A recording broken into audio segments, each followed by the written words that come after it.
Good afternoon, everyone, and we're over here. Welcome to Series E Apex Legends. Happy Wednesday, and welcome in for all the fun. My name is Ye. So excited to welcome you in here for another night of awesome Apex Legends action here at Series E. We've got a ton to talk about, some things I specifically want to hit on before we jump into tonight's games. So let's get things rolling first with, for some of you new folks, how things work here at Series E. Now, Series E is a professional esports open circuit that absolutely anyone can join across multiple different titles. We've got Guilty Gear Strive, Multiverses, and of course, Apex Legends. Of course, with some fun stuff on the side we're working on with Halo Infinite and League of Legends if you've seen our recent announcements. Now, the way that it works is players and teams come out, they compete in our open qualifiers, and the best of the best make it into Series E. Now, what does that mean for them? Well, players will get to sign a contract, get sponsored by one of our partnered brands, earn a monthly salary, and compete weekly for points and prize money. In Apex Legends, it's every single Wednesday against some of the best teams from all across North America. So if you and your friends want to get involved or have any further questions, head over to esportsarena.com today. Now, as we come back here into the studio, let's look back, of course, at what we saw last week and get ready for what's coming here tonight. Last week, it was tripods dominant. Bit of an open night setup as a lot of teams were getting prepared for the start of the ALGS Pro League this past weekend. Split 2 kicking off with a whole lot of fun on Saturday and Sunday. But tripods were here competing with the partnered squads as well as a litany of fresh open team talent. And tripods took the win at the end of the night. They were very dominant, especially in the back half of the day, looking very good on Storm Point. They were followed up, though, by some familiar faces. Team Aegon by AOC, Mike and Ike, and Tyson rounding out that top 4 behind tripods with some of their best performances of the season. And that leads us into what I want to take a quick look at before we get into the fun is our overall standings for our partnered squads, because this is what these teams are competing for. You can't see it right now, but just to my right here in the studio is a Nerf jersey from last season because Team Nerf won it all. And the remnants of that roster now playing as Team Aegon by AOC currently sit in second place. 354 points for the squad, just 71 points behind Team Mike and Ike. And there's only a few weeks here till the end of the season. So Mike and Ike in a comfortable position, but they need to keep things rolling to make sure that Aegon doesn't make that late season push, because guess what? They've done it before. Turns and the squad weren't in first place until the last moments of last season. It was that big push in the back half in those last few weeks of the season that captured that title for Nerf a season ago, and Aegon's going to be looking to do the same thing here. Razor also in a position to try and make that happen, but that 110-point gap is going to be even more difficult to make up. So the opportunity is there, but it's going to take a good amount of luck breaking the way of Team Aegon and Team Razor, as well as some strong performances. And the hard thing to beat is that Mike and Ike has just been very, very good as of late. MJ has that team firing on all cylinders. The meta has fit their style. The horizon's still working for them very well. So Mike and Ike going to be a tough team to beat, and we'll have to see if a few weeks from now we're crowning a brand new champion here. It's Series E, and that team Mike and Ike being our champion would be an incredible story to see. So very much looking forward to that. My good friends T Squared and Vicky Kitty will be bringing you all the action tonight, so I'm looking forward to their call here certainly, and I'll be here in between taking a look at highlights, standings, and more, so you can look forward to all of that. But let's not waste any further time. It's another night here of Series E Apex Legends. Let's get into the fun. Exciting to watch. Almost big Matt Pickett vibes from back in early seasons of Series E. Now Slepon taking a lot of damage, and I mean, Even shots are starting to connect with Boyd does, and they're going down Sung, making the thing sang right there. as we hop back on with Nerf. Nerf looking like they want to close in another fight. Forcey with the shots, and goodbye to So this doorway and those windows, and they should be able to fight it out. Meanwhile, Intel getting into another battle, clear way across the map. Intel breaking. Mike and Ike are getting aggressive. They got the first knock. Actually, Z Davis once again with that charge rifle, but Bronzy. No, Eccentric from above as well. So you see what Eccentric's up to. They're making the flank on down below to P1. Quick down coming through. Now it's a 2-on-2 situation. Maybe a 2-on-1. It is a 2-on-1.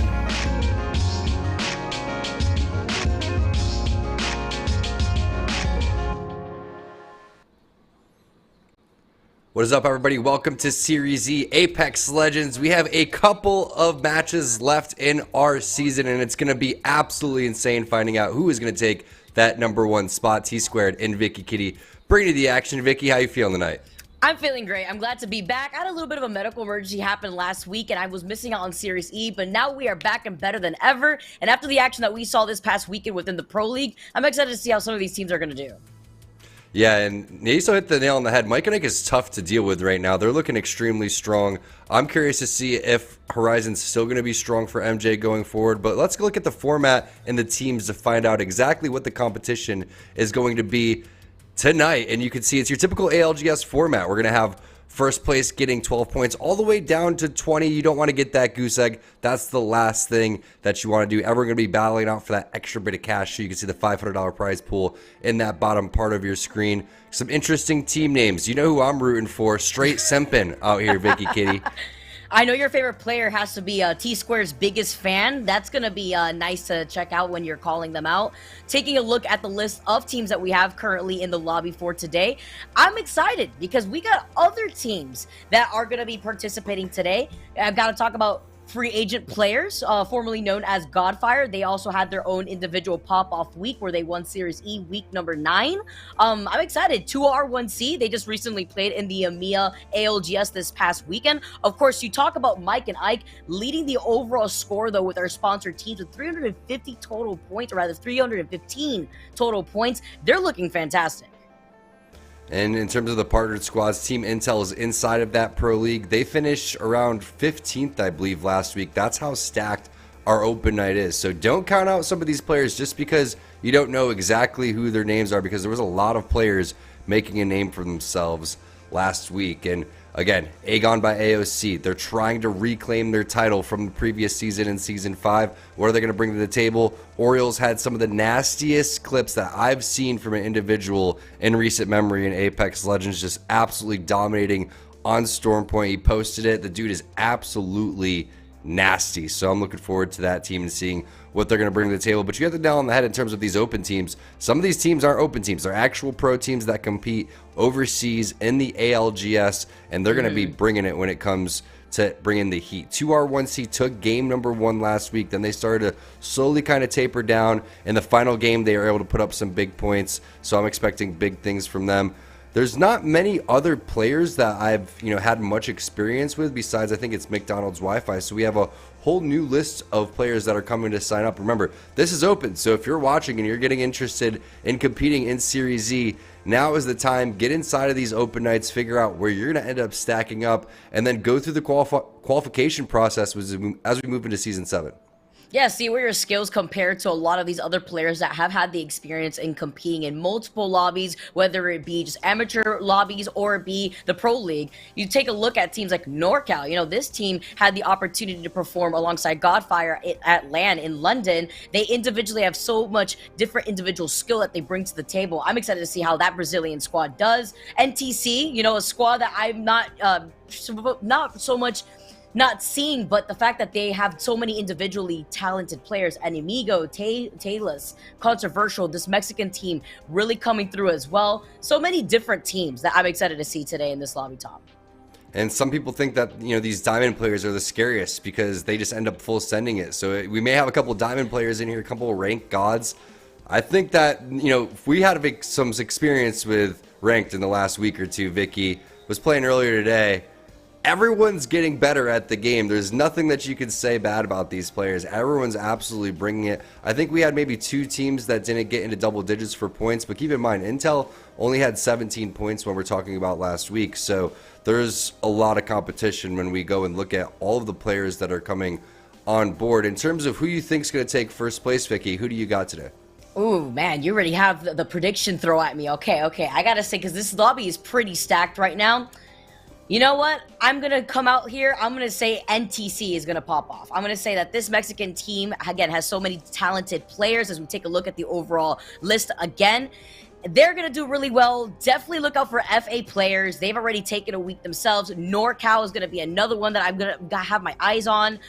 So many strong players that also are preparing for this upcoming week of the ALGS, because Group C, I believe in South America, has not had the opportunity to play. That's going to be NorCal, which they're going to be able to play, I think it's in 2 days, 2 to 3 days. So some of these teams are also preparing and using tonight as opportunity to practice for the upcoming Pro League days that are going to be happening this weekend. Yeah, I'm looking at 2R1C just because the way that they came out in the first game last week. I think if they keep any type of momentum up, they also had a kind of tragic team fight that happened on World's Edge in game number 2 where they ended up getting pushed. One of our open teams came through, mopped them, ended up mopping Mike and Ike after that, and really starting to dominate in that specific lobby. But I really think 2R1C has what it takes. They are really good if they can get to the end circle. So if you could see them kind of picking up some early KP, finding their way into the zone, I feel like that's definitely a team to watch out for. We've been watching Uchaku go off for a very long time. Hyarka, absolutely nasty. So they have a lot of experience. Lonely Fans is a team that has had a lot of Series E experience in the past. We've seen their name pop up a handful of times, so it's another team that we haven't had an opportunity to really touch base on that's going to be fairly strong going forward. Come on, T-Square. You're not going to say straight simping out here? I mean, come on. They're calling out to you right there, too. But I love how you bring up 2R1C. Honestly, I wanted to throw a different curveball at a different team that we haven't seen. But 2R1C this past weekend had such an insane pop-off moment in day 2, I believe it was. They won like 2 games back-to-back on Storm Point. They won another game on World's Edge. This squad is a dominating squad in the EMEA region. I think now overall after their last 2 days, they're sitting at second or top 3 in the overall standings in the ALGS in the EMEA region. So that is definitely a team that is looking to flex a lot when it comes to their performance right now, and at least trying to see what they could do even better before this upcoming weekend starts too. Yeah, and I like that they're probably doing the EMEA scrims during the day, and they stay around, and then they play Series E at night so they can get that international competition. And I'm a firm believer that the teams that show up to Series E, there's a reason why Team ESA ended up signing with Optic Gaming, and there was another strong ESA team. These teams come through, and they put up some serious work. You know, everyone that shows up here, we were doing 2 days a week, 2 nights a week at one point. Yeah. We dropped it down to 1, but when we come down, you know, to actual practice week by week, this has been the staple of how teams are going to practice. And some people rather do scrims, some people rather, you know, do this and that. But realistically, I feel like ESA is what you're going to be wanting to do. Playing in Series E is what you want to do, because the proof's in the pudding of how good people have gotten based on getting a wide variety of experience, because every single lobby is different, and you need to be able to, you know, deal with the certain things of, all right, maybe we will have, you know, a couple of open teams in here that we could maybe pick on and get a couple early KP, or maybe they're going to be landing directly over towards your spot, and that's going to be a problem for certain people to deal with, because the last thing you want to do in Apex is get frustrated. You have to stay, you know, very even keel. You have to be able to, you know, keep your head in the right spot. So we'll see what happens and how this lobby is going to play out today. Is it going to be more of a play the zone type of lobby, or is it going to be just an absolute bloodbath?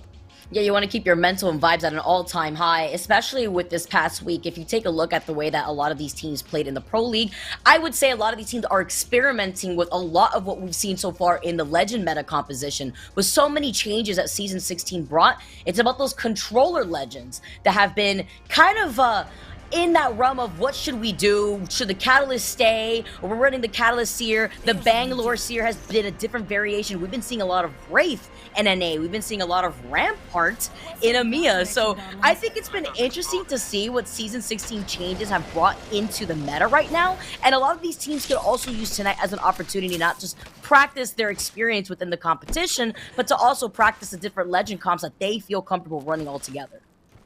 An interesting situation over here towards Lava City is it looks like Razor wants to go and maybe third party what's going on over towards Mirage, but it could just end up being them charging over there to stop them from getting a majority of this loot, because these are two teams that, you know, typically I don't think land over here. So I think that this is just a, hey, let's get out, go on over to Geyser, stop their loot, pick up this purple armor, and then it seems like Razor's pretty upset about that. They're like, you know what? I want to grab this Havoc. I want to charge over there. I'm not interested in letting them get away with this, which is an interesting strategy for Mike and Ike, because if someone ended up going on over towards Geyser, we know what's going to happen. They're going to run into a team. But I think what happened was they're in the flight. They realize, okay, we have 2 POIs that we could take.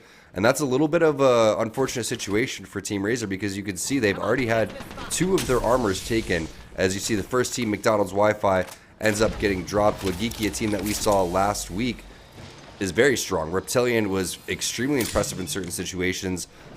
It's going to be Lava Fisher. So teams landing all over the lava areas. I wonder if maybe 2 teams landed over towards Lava Siphon. As you see, NTC, Vicky, they're on the run already. Look, I feel like everyone has woken up and chose violence playing in Apex today, because if it isn't my games, it's in this lobby, and everybody is duking it out. It was 2 teams, GIB with Barely, Genuine, and Twitch, It's High Q, as well as McDonald's Wi-Fi out here already, and NTC are playing this as a duo. Taylor's going down. This is the team that I had my eyes on to see how they were going to fare against the rest of this lobby, because, again, there's some heavy hitters. Intel now going down. This is insane. What a way to start off World's End for Game 1. I'm all about the 50-50s. I like seeing the teams duke it out. Intel ends up going down in 18th place. It's going to be the flat line going in onto Paxi. Goon and Reptilian now have to make their way around, and nice little blue armor swap coming through. So you know you have that extra gray armor up top. But multiple teams inside of this Lava Fisher area, like you were talking about, Vicky. Only one's going to walk away. And it looks like Team No Name, based on the armors, based on how healthy they are in this 3-on-2-on-2 situation, are going to have a fairly big advantage. So maybe they back off, let these players play the banners, and then kind of collapse on that overall. Team Razor, they made their way over towards the dome. So really interesting that they didn't loot over towards Lava City as much. They wanted to make a rotation. They didn't pick up anything strong in terms of armor. So this is a tough spot to be in. Borton, he's going to be playing on that Valkyrie. Has the Sentinel R9, not the ideal situation for setting up over here, but they are looking for blood. They chose violence, Vicky, 100%. There's a lot of aggression right off the rip. You really wouldn't have it any other way. A handful of players already eliminated before round 1 already closing. This is crazy, and I love how you talked about the rotation from Razor, because it looked like they wanted to rotate towards Big Mod, where we saw Mike and Ike, and rather than just continuously pushing towards Big Mod, they actually ended up pulling back, getting involved in a fight, and now going right back towards Lava City. They get scanned by the survey beacons. Now that they'll scan characters. Oh, it's Kraken's Lair that have the high ground actually right over them, and the gold R301 gun. So Kraken's Lair could have been the other team to maybe try to split that loot in Big Mod, which is why Mike and Ike decided to opt out, and why Team Razor didn't push, because they heard that there was no third party to third, or rather any fight to third party. So instead they backed off. Looks like they took a skyward dive and are now trying to rotate around Kraken's Lair to out-rotate this team.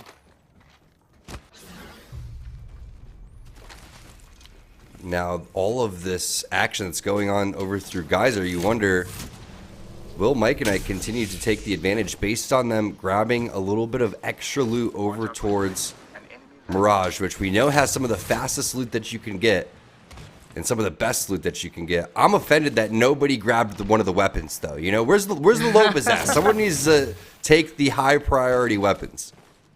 I agree, especially when the Loba has to be a little greedy, take that weapon for herself and have it break on her teammates. No, I'm just joking. But we have seen some Lobas, actually, specifically one from NA, Nathan out here, has been rocking the Loba. It's been interesting because you know how Loba provides that certain playstyle where you're always playing for final circle positioning, like some controller characters do.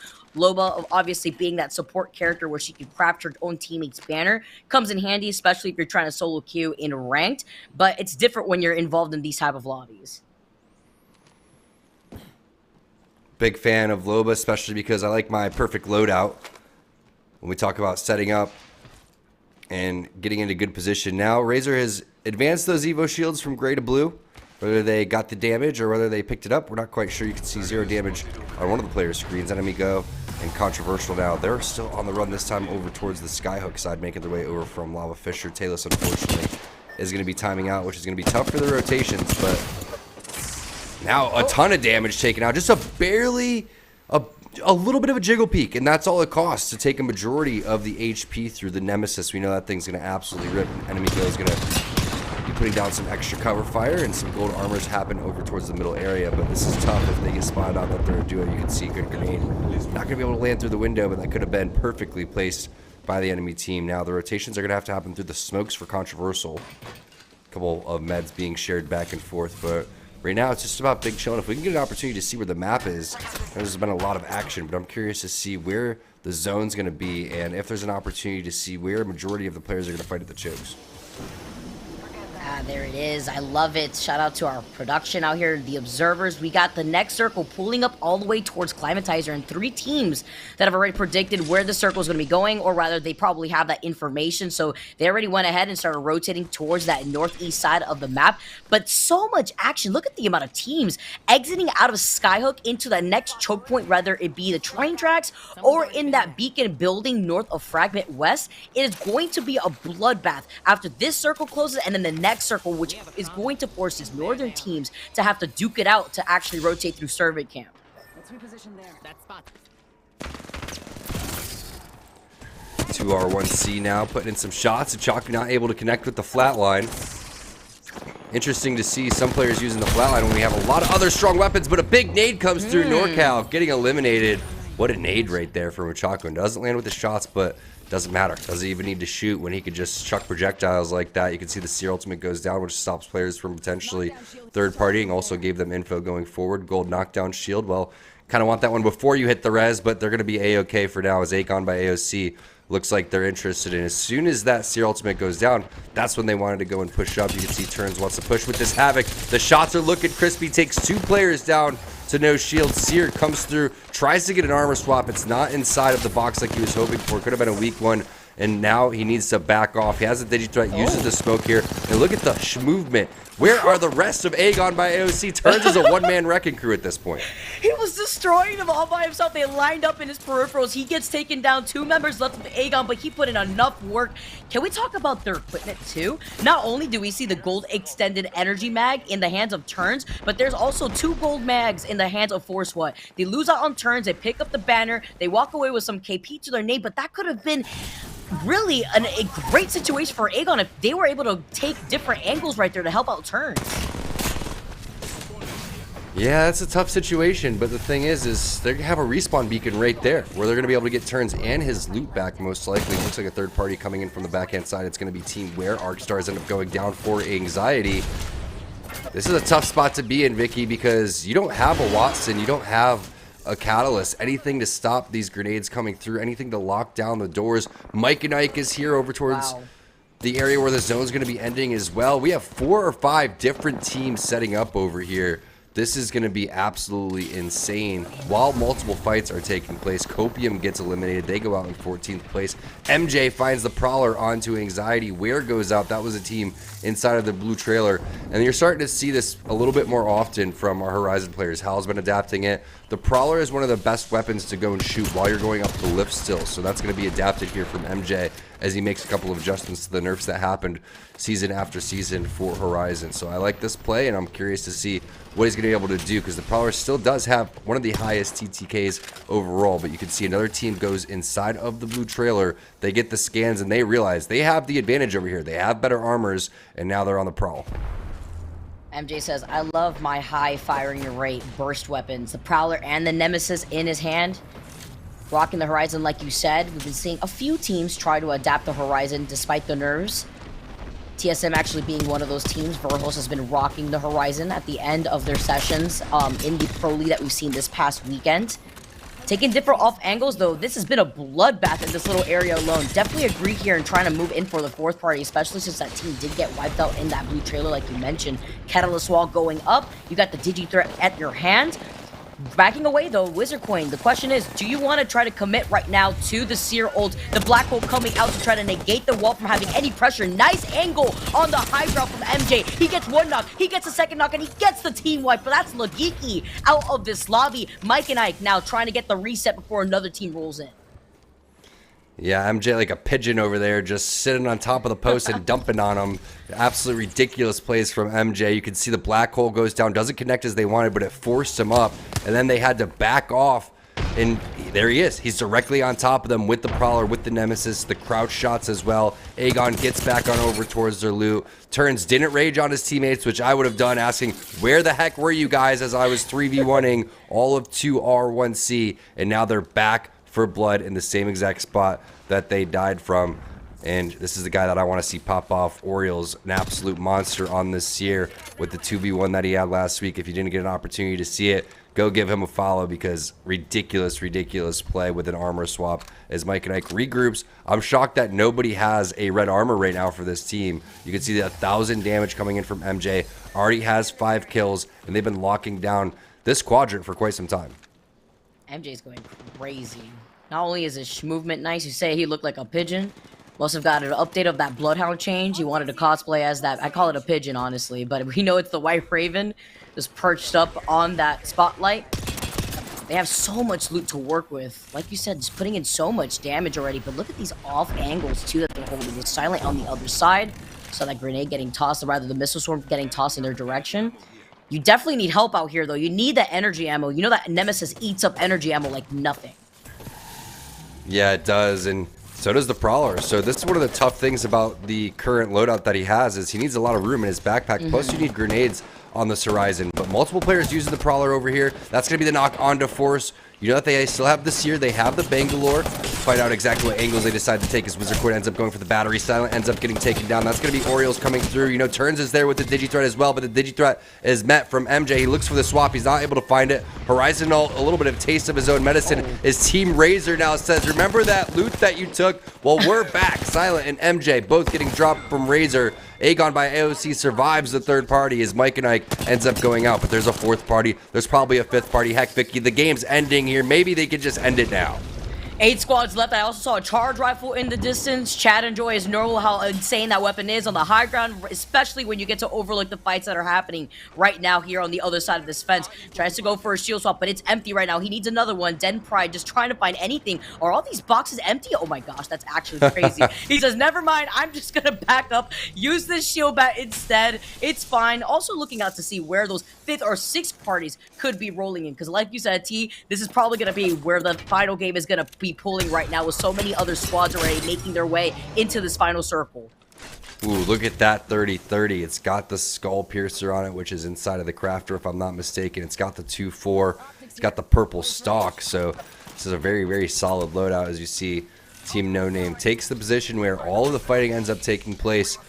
Always makes you wonder, it's like, why are there so many death boxes here? There was a fight. That's obviously what that means, but it means a lot of people are dying over in the area. I don't think I've ever seen so many death boxes in one spot as straight simping. I'm simping for them. Let's go, T2's biggest fan down at Epicenter. I see you guys. Take that team down. And Circle keeping that team at the same time while probably holding on to the high ground. We're not watching the fight at the moment, but they probably do have that high ground advantage before that team could rotate in. Looking at another fight. Oh my goodness. Wall for wall. Zero coming up. They can try to get some vision if this enemy squad is within that vicinity. You can see the scan coming in with the Seer tactical as well. Team Tyson just trying to get at least some information, but they can't even see what's ahead of them. Yeah, that wall lasts so long. It doesn't go down for a good, like, 45 seconds, it feels like, at certain points. I think it's about 30 overall as you start to see Team Tyson make their move. You mentioned a little bit earlier, the Wraith is becoming fairly popular in North America, the extended portal. Huge for when you need to do rotations, especially considering Valkyrie can basically fly around half of the map. So Leave No Witnesses starting to advance with the Bangalore. Digi-Threats, I think, are also inside of the Crafter, so add extra hype to the Bangalore train out here. As you can see, they are pushing on over towards the bridge. R9 charge rifle. The Rambo special for Brutus ends up taking a ton of damage, has to back off. Team Razor also getting in a fight as Kodagami goes down by Den Pride. So multiple fights taking place over here. 8 squads, 21 players. There are a couple rats that are there. Controversial getting dropped by Blueberry. Tyson taken down by the hands of Razor, plus Enemy Go getting inside of a fight too. So we have 3 separate fights that are potentially taking place. Oh, NTC get taken out. 6 squads left with the Digi-Threat in the hands, though, of Kuriv. You talked about it perfectly. The Digi is in the Replicator right now, which with so many Bangalore squads currently trying out this composition instead of the Catalyst is fantastic here. You got to take advantage of the utilization that the Replicator does provide. Boost up that shield to a red Evo shield, backing away perfectly. Not inside that next circle, though, so they have to try to wander off this team that's right in front of them, hiding behind these rocks without a third party rotating in from the low ground. And you got to play this safe because this roof is one of the most exposed in third-party areas. I don't think they have anyone coming from their backhand side, but realistically, Vicky, doesn't look like anyone has checked behind over towards Epicenter. So if someone's making a very late rotation, They have free pickings on this team on top of the roof, which is LNW. Bangalore ult going on over towards the northwest area. That's going to be onto Kraken's lair. It gets answered with a sky grenade. Doesn't look like that Bangalore ult is going to be able to hit because they found a little bit of cover on the side of this rock. But the rotations have to take place now. Round 4 going to absolutely eat you alive. You do not want to end up getting third-partied as you make your way on over towards the zone. But Brutus with that Digi, like you talked about, Vicky, it puts in work. Nobody can see as Kraken's lair is taken down. Leave no witnesses with an extremely clean team fight. The use of the smokes, perfect there from Kuro. They ate that up like it was an early Thanksgiving feast out here with that Digi, but this is the other team that was feasting on them and their leftovers on the back end. Kuro getting pinged with so much damage, has a death box at his feet in case he needs to go for a quick shield swap. He doesn't want to give up that red Evo, and they have to try to find an opportunity to try to get their third up, but Razor is not giving them a chance. They also have a Digi threat in the hands right now of Product Enjoy and Bursty. I love the name. It's looking like a Snoop Dogg concert out here. You can't see anything as the advance comes in from Team Razor. Brutus making their way forward. That's going to be Leave No Witnesses on the ropes as Borton takes a decent amount of damage, but it's not enough to drop a player. Borton ends up going for the heal instead of going for the armor swap because of the fact that he has the red armor. No Name, they've been locking down the blue trailer for a while now. Shots from Den Pride through the smoke. He's got the R301 car combo. Great for being able to put down massive damage across the map. And Straight Sippin coming in on over towards the backhand side. It's going to be Den Pride with the armor swap. Plenty of boxes. Remember, a majority of these are going to be empty, though. So unless they've replenished those with batteries, it's going to be fairly difficult to go inside the boxes and find those armor swaps.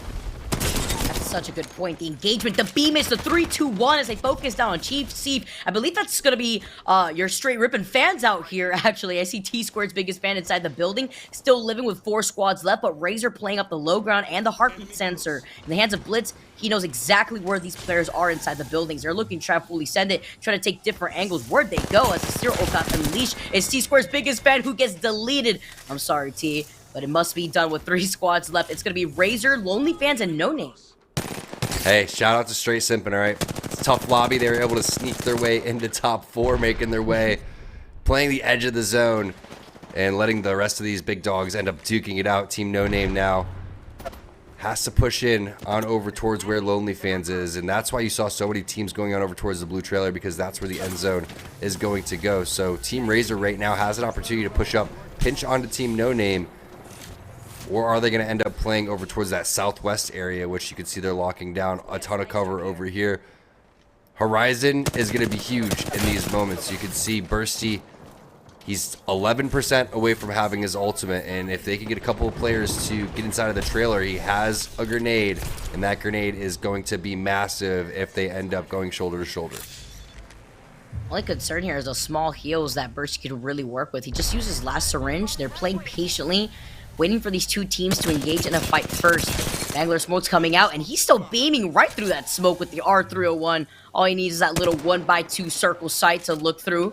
Blitz on the outside of the Seer ult too, but he's still putting in a lot of the pressure from afar, forcing them to also use some of those meds while the circle's going to be closing in behind their backs in the next 40 seconds.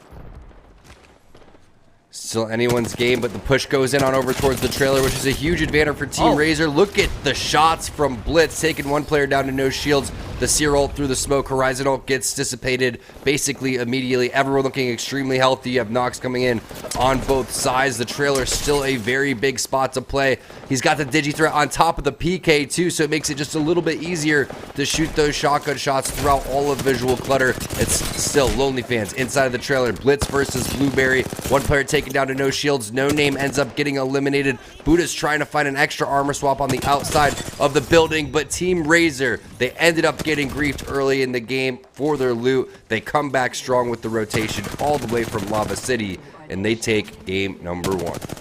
With beautiful off angles there too. You saw the way that Razor was playing split to take different angles on the team that was playing on the inside, just in case they try to isolate some of the members of Team Razor. What a way to take game number 1 on World's Edge, and like you said, at a disadvantage off the rip, just looking at the rotation and what they had to deal with off of the loot that they found. They had triple gray armor running through Geyser, not able to figure out, and they're going as far away as possible from the zone, Vicky. They're on all the way of the south side, going through Lava City into Dome. They have to make their way to the tip top of Climatizer, and you can see the kills and the damage reflecting in that 13 kills overall, plus the 12 points that they picked up from placement. A big 25-point dub on World's Edge. That's what you love to see. And again, Horizon, very viable. Seer, Valkyrie, a lot of legends and a lot of different variety we saw right there. But it's really about how you play and what you use to your advantage instead of the actual legends that you're picking. But we saw a ton of Bangalore too. Seer's going to be valuable. These digi threats inside of the crafter and the replicator, Vicky, are a must for every single gun, which means, hey, yeah, you want to run the Nemesis, you want to run the R3, but you need a car, you need an R9, you need a PK like that over towards the final side of and moments of that game. That was an exciting game. A lot of 50-50s off the rip, a lot of players taking each other down. I'm curious what Yesa's thoughts are. Let's toss this on over the desk. That game really just comes down to what I was setting up at the start of the day, Tom, and we're talking about the overall standings, the proximity here to the end of the season, and these teams trying to battle it out to take the title of Series E champion here in Season 6. And of course, Mike and Ike in a very comfortable position where they are right now, but Razor and Aegon with that opportunity to make a run, and Razor delivering on what I asked from them at the top of the day. That gap is not insignificant. 110 points is going to be hard to make up when Mike and Ike is playing as well as they are right now. But Razor showing up with one of the best games we've seen from them all season long to start the day really sets a tone from that team. And we'll have to see, it's hard to keep that play going, right? If they can have maybe another 2 or 3 games that are not quite as crazy as that, but still solid performances, even if they don't get wins, then they're really making up some ground. But that is the kind of game that you want to start with if you're Team Razor. As I said, it sets the tone for them. It really kicks things off on the right foot, and they're going to be going into now games 2 and game 3 with a ton of confidence, and that's what they need when they're staring down the barrel of the end of the season, and they want to unseat Mike and Ike from that position at the top. So huge win from Razor, wonderful performance. Let's take a look though at our Mobile One high performance moment, and we're actually gonna take a look at a little bit of action from Team Mike and Ike here, and it's originally MJ just peeking around this corner. We saw action for so long here up on this northern edge of Climatizer, and so you see even here with 13 squads remaining, MJ says, let's go up top, hits the gravity lift, drops the perfect ultimate, and then what a just galaxy brain play here to land on top of the light post. You can see the Geeky doesn't expect that angle whatsoever. They're still trying to play around these fences, looking for the push around these peaks, and MJ just gets right on top of them, has perfect sight lines on the entire team, and can absolutely laser everybody. So even when they pull away from the ultimate here from the Horizon, MJ still has all the sight that he needs to clean up these last couple of players and wipe out Lagiki. So just a really clean play. And that's, that play is emblematic of why people like myself or Tom talk about MJ and talk about Mike and Ike so much. MJ is that catalyst for the team. It only doubles down on that point when he's playing the Horizon, and the entire team is solid, right? Really well-rounded team. Everybody is talented on that squad, but it's just so easy to pick out those MJ plays because he's really kicking them off for the team so often. But it is important to credit the rest of the squad, and it is all of Mike and Ike's credit, to their entire credit, that they are at the top of the standings here so far, and that's a solid little play there from game 1. But we'll have to see what Razor can keep rolling here. Let's take a look at our Mobile One leaderboard though. See just what that gap looks like. Razor with a 25-point performance, 11 points ahead of Lonely Fans and Leave No Witness there, tied up in second place. Also, awesome to see Blueberry here in the mix. A little bit of a throwback, right? Season 3 Team Applejacks took some time off from competitive Apex, getting back in the mix here a little bit. Very cool to see him back here and playing and having a solid start to the day. Mike and Ike, of course, just a little further back, 10 points in fourth. But there are your standings here, your Mobile One leaderboard after one game today. 2 more to go on World's Edge. Before we make the swap, we're going to a break right now. When we come back, T-Squared and Vicky will get you ready as we drop back on to World's Edge. Tyson boneless buffalo bites have that tasty kick of flavor, so they're perfect for any get-together. if there are any left when your guests arrive. Tyson Anytizers Chicken. More kicks of flavor, more smiling snackers, more to love. Tyson.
Game 1 is in the books as we move into Game 2 on World's Edge. T-Squared and Vicky Kitty bringing you the action. Team Razor dominating in that performance, and they did it with a lot of KP.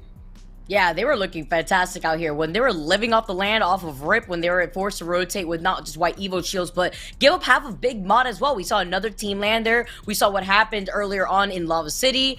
When it comes to some of these difficult rotations, though, and you're coming from the south side of the map all the way to the northeast, it's pretty impressive, too, because they were playing by the edge of that circle, which worked really well into their team composition between the Horizon, the Seer, and the Valkyrie, I believe. Yeah, that's why, you need a bare minimum of one rotational legend. That's why it's so important to have Valkyrie in these instances. You don't want to end up getting gate capped, especially in Storm Point, because there's a lot of areas where you just end up getting gate capped because the zone ends up being so predictable. Felt like Game 1 had a fairly predictable zone. World's Edge is kind of known for potentially, the zones bouncing left and right, north and south. Really just depends on which zone you're going to get. We had a crazy one last week that was very, very unpredictable over towards the Skyhook side. We'll find out what zone number 2 is going to be. We like the diversity inside of the zone, so maybe we'll get something like Central, like Fragment. Maybe it'll move down south. But sometimes, Vicky, when you have to trek so far across the map, ends up creating a lot of opportunities, and that seems what happened with Razor. Yeah, I've expressed something similar like that, T, and then I got 3 climatizer circles. I don't want to jinx it out here. It's happened before, but let's see what next zone we're going to be seeing here for our game number 2. We also saw a lot of early fights, a lot of 50-50s off the rip in our game number 1. Now moving on to game number 2, are we going to be expecting the same type of violence chosen by these players? It's going to be a Fragment West drop coming in from Razor, so they should be able to get some pretty good loot and then get it out of the area. It doesn't seem like anyone has landed over there as we jump on board with Team Intel. Interesting when teams end up fighting for a survey, because it's definitely not the best POI overall, but it can definitely lead to some good KP if you pick up these early kill points, and that looks like what Intel's thought process is. As you see, Mike and Ike takes down Kraken's lair. It's Dundee T getting dropped at the hands of Jet as well, and Intel looks like they should have this under wraps. See Intel now wrapping around, cleaning up what's left here. Another team right back in the lobby. That's going to be FA players, and where FA players, I was expecting more out here from this team. This team's actually insane. That was previously known as Godfire. We've seen them in this lobby before, but unfortunately, it looks like they're having a difficult time right now with so many other teams right now as well, just choosing to be so aggressive off the rip. Now taking a look at where the circles are pulling.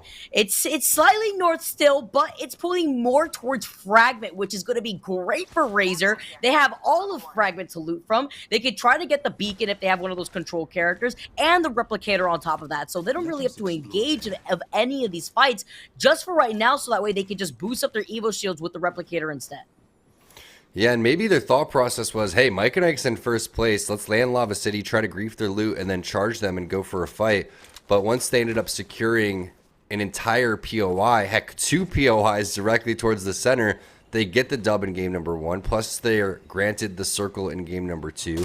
You could see where all of the teams on the west side of the map are going to be, and that is going to be difficult because there's at least 5 or 6 that are going to have to rotate over from that countdown side. So that's going to be interesting as they make their way over towards Fragment. Great loot to start here from Aegon by AOC, but they're taking some damage. It's 2R1C, the battles of the seas, as they move forward and collapse on their knock that they got, and it looks like they are not interested in fighting this one unless they're going to get in their face, and that's exactly what it is. It's the PK shots coming in from from VJ, but Orioles has an armor swap as well.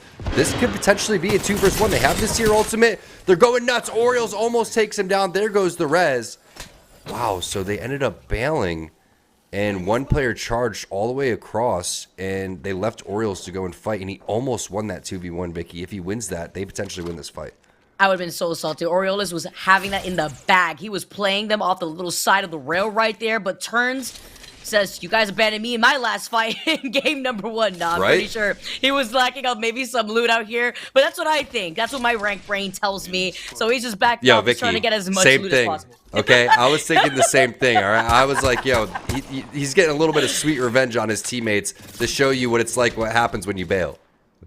I was thinking it because, you know, we've all been there in a type of situation like that, but Orioles was putting in work in that floor, on that second floor of that building. NTC now, on the other side, another fight, and a third party now rolling in from behind. Talus ends up getting dropped. The res ends up happening for enemy go. Controversial gets dropped because he's going for the cover fire. This is where you're going to have to sear ult immediately inside of the corner of the building, potentially. But he's going for the scans instead before he ends up wasting that utility. But Lagiki understands the situation. They realized that last time there was a lot of different teams over here, but very interesting to see if they can get both of these reses off. Could end up being a little bit of a mistake as the scan happens, and this is a very popular building going locked down. But when we saw the minimap when production pulled that up, this is a majority where the congestion is going to be. So this fight's going to last a decent amount of time. I wonder what the comms are like, because, yeah, they just let them reset, but like you mentioned, this is a really strong building to hold with the circle already closing in. Instead of just trying to contest them before they can get the full res, yeah, there is another squad. Actually, there's another POI right here. This is another squad fighting, has the high ground, barely having to drop down from that ground too. GIB was one of the squads, I think they were the first ones to go down in that first game. So that team literally on the ropes, as Leave No Witness with the perfect timing on their third party now roll in. We saw what Kriv was able to do with the Nemesis and Prowler. Now he's got the R9 and Nemesis in his hand with the TG threat ready to go. One of my favorite movement players that we've seen so far. Turns was really turning up. We know what MJ is able to do, as we've highlighted him a handful of times, but Kurov, I like the way this guy moves. I mean, he's even going to run into the lava because he doesn't care. He needs to go and collapse on this as he has the player's weak. But you could just see he has practiced this before. I'm pretty sure he plays Apex. And you know what? You got to call it out for what you see right now, because that Newcastle is about to get beamed. He did manage to pull up a shield cell at the very end right here.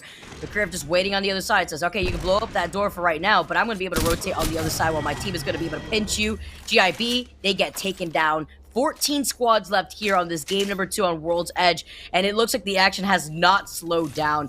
You know that Leave No Witness, they land where there's a replicator off the rip in their POI, and Lagiki, who backed off of that previous fight that we currently saw go down in Lava Fisher, have now made their way to Thermal Station because they want to see if they have any opportunity to get a third party. You know, I'm going to ask a very boomer question right now as we set up for this fight. What is LA? I have to know what LA is. Is it like the geeky? We're geeky? You know? I don't know. I actually can't even answer that because I feel like it's a variation of, like, I don't know, actually. I'm just trying to think about it. It just comes off the tongue as French. I feel like it'd be something to say at the start of a word that you would say. La. Honestly, they're here, though, and they're backing off because there's another fight that they're calling off. Very passive-aggressive playstyle from Lagiki, who looks like they're trying to engage, but they're not trying to overextend, which is always nice if you don't have information on where the other teams are in the vicinity. But it's about cutting off this team's rotation while still having the positional advantage on the high ground here. This is a great spot to fight. A lot of teams end up pushing this one right up that hill. But it looks like their rotation may go over towards the backhand side of Tree through the choke. and playing a little bit safe. So Lagiki, unfortunately, I don't think is going to be able to stay here much longer as they go and realize, all right, it's time to rotate. This team's out of here. Let's find out where our next fight is going to take place. Is it going to be Harvester? Potentially over towards the staging side as we jump on board with Team Tyson. Loot is looking good. Double purples and a gold armor. Has got a fully decked out wingman. The red dot with the skull piercer. Purple mag, R9 cruising. Definitely going to be feeling himself. And his movement here too. We saw what Cruisin was doing earlier on the horizon. Nice pick that we've been seeing a variation out here when it comes to legend comps with the black hole and the catalyst wall. That's basically been the answer that we've seen a lot of these players opt for. They're holding the nice high ground and a different off angle than Cruisin before sliding right back down. Trying to contest this team while making the rotation into this next circle. Doesn't look like they have the information of that next circle, but of course, we tune into Razor. This is where their POI is. It's all a fragment. They get all the loot, and they have the circle on top of that. So no reason to get off of this construction site building, and it looks like it's actually being infiltrated by another team who made the rotation in here. It's interesting that Razor has elected to pick this building because they had any pick of the fragment buildings overall. And after looting all of fragment, I'm a little upset at the armor situation over here. Now they're coexisting with Team Intel, two partnered squads trying to make their way up on that overall leaderboard.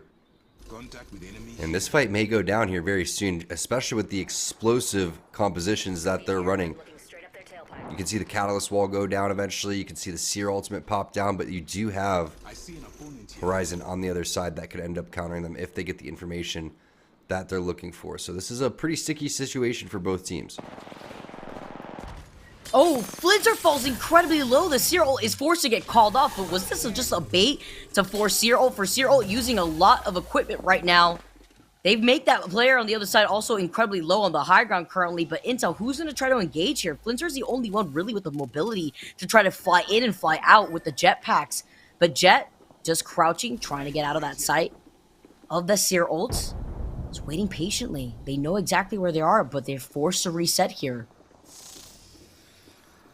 While this fight's taking place, it's really important to also find out if any third parties are coming down. So we'll have to find out if other teams have started making the rotation, because this is where the zone's pulling. We already saw the scan onto zone number 2. We all know it's suicide to go from the top to the bottom. If anything, the teams from the bottom usually make their way over towards the top as we start circling through some of these other teams. And wow, another bad armor situation. All of Lava City, all of Mirage Voyage, double blues and a white wizard coin taking some damage. They have to go and pop that battery. Fortunately, they do have a decent amount of heals. Trading a Phoenix kit, which is smart. Save that battery. Typically, Phoenix kits, especially in the Seer meta, have gone a little bit out of style because how long that thing takes to pull off. But Lagiki's on the run now. We already were on board with them as they made the rotation, but they're pinched in between one of the worst spots to potentially be pinched inside of this Vault Tunnel. Turns comes in with the damage. Another player comes on the backhand and takes them out as well. This is going to result in a fight coming in from these two teams. All 3 players' death boxes on top of one another. And Turns was a solo throughout all that. Remember, his team was taken out. He goes, you know what, guys? I can pull this one off by myself. He has 3 kills as a solo. Are you kidding me? What has been happening in the world of Turns? This is actually crazy, especially after we saw him frag out of his mind in a 1v3 situation in game 1. Yeah, it resulted in him dropping down. He did get res at the end with a mobile respawn, but Aegon by AOC are literally living their last lives onto Turns. He's just going to be waiting in Harvester. He's going to be healing on the outside of the circle. His previous squad, though, they don't have the information that it's just a solo, so they just opted to back up. They want to be able to rotate here, not take as much damage from the circle and use more meds if they have to, especially if there's no replicator in the middle of this rotation. And this circle being pulled towards the high, or rather the north side of Fragment West, means that these teams could also ping at them when this squad is forced to rotate through that next choke point. Low-key, pretty sure I said we saw one over towards Climatizer. Maybe we'll see a Fragment one. I'm going to just predict game number 3 zone right now, all right? That thing is going to go Thermal Station. We're going to see a game number 3 Thermal Station. Connie, type it into, whatever you got to type it into. Get inside the coding over there. Let's make a Thermal Station zone happen as Team Razor slowing things down. just for a little bit. As you see, LNW gets a knock onto MJ. That's going to be with the Nemesis. The res happens, and another grenade ends up landing down. This is Mike and Ike a little bit on the ropes. Bangalore ult isn't going to connect, but the fight takes place inside of the broken building. Big shots from Kurov. He's got the movement. He's got the movement. Wizard Coin ends up going down. Mike and Ike down to 1 player. I'm very much enjoying Kurov's movement and his ability to just frag out right now inside of these buildings, utilizing the Digi threat, the Bangalore smokes. He's literally getting on top of the high ground to reposition himself currently right now. Is about to pop this ultimate accelerant to get another set of the Rolling Thunder that he just used earlier on. Right now, with Leave No Witness having the high ground here, they were traveling from the construction building site now all the way to what I call the streamer building out here, the broken building, where they're going to be able to clean up anybody else that is in the middle of trying to rotate here.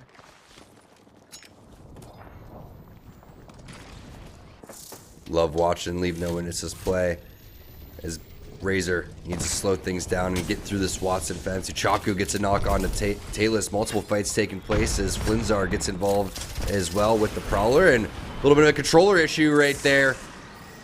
Felt that one. As you can see, Trev Stacks ends up getting dropped, and McDonald's Wi-Fi on the ropes is adept. He's got the Maggie inside of the building. Is so important to throw that wrecking ball, but Razor is looking like they want to collapse here very shortly. Right now, the problem is the Seer ultimate is stopping them from going inside. So once that goes away, maybe we're going to see some moves. You can see the Horizon Black Hole is there. Shots coming into the air, and NorCal going down. The Nemesis 3x control from Bursty.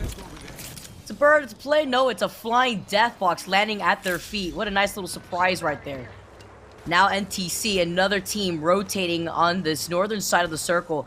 A nice angle, but they're forced to give up the high ground, and Amigo falls so low, almost landing on top of the Catalyst spikes. It's Lonely Fans that are circle keeping them, and the tick damage here coming in from the Thermite. He doesn't have a Digi threat on the Prowler, but it's fine. They have the health advantage. He's shooting up into the air, shooting ghosts. It's looking like another episode of Phasmophobia, and NTC get cleaned up by Lonely Fans.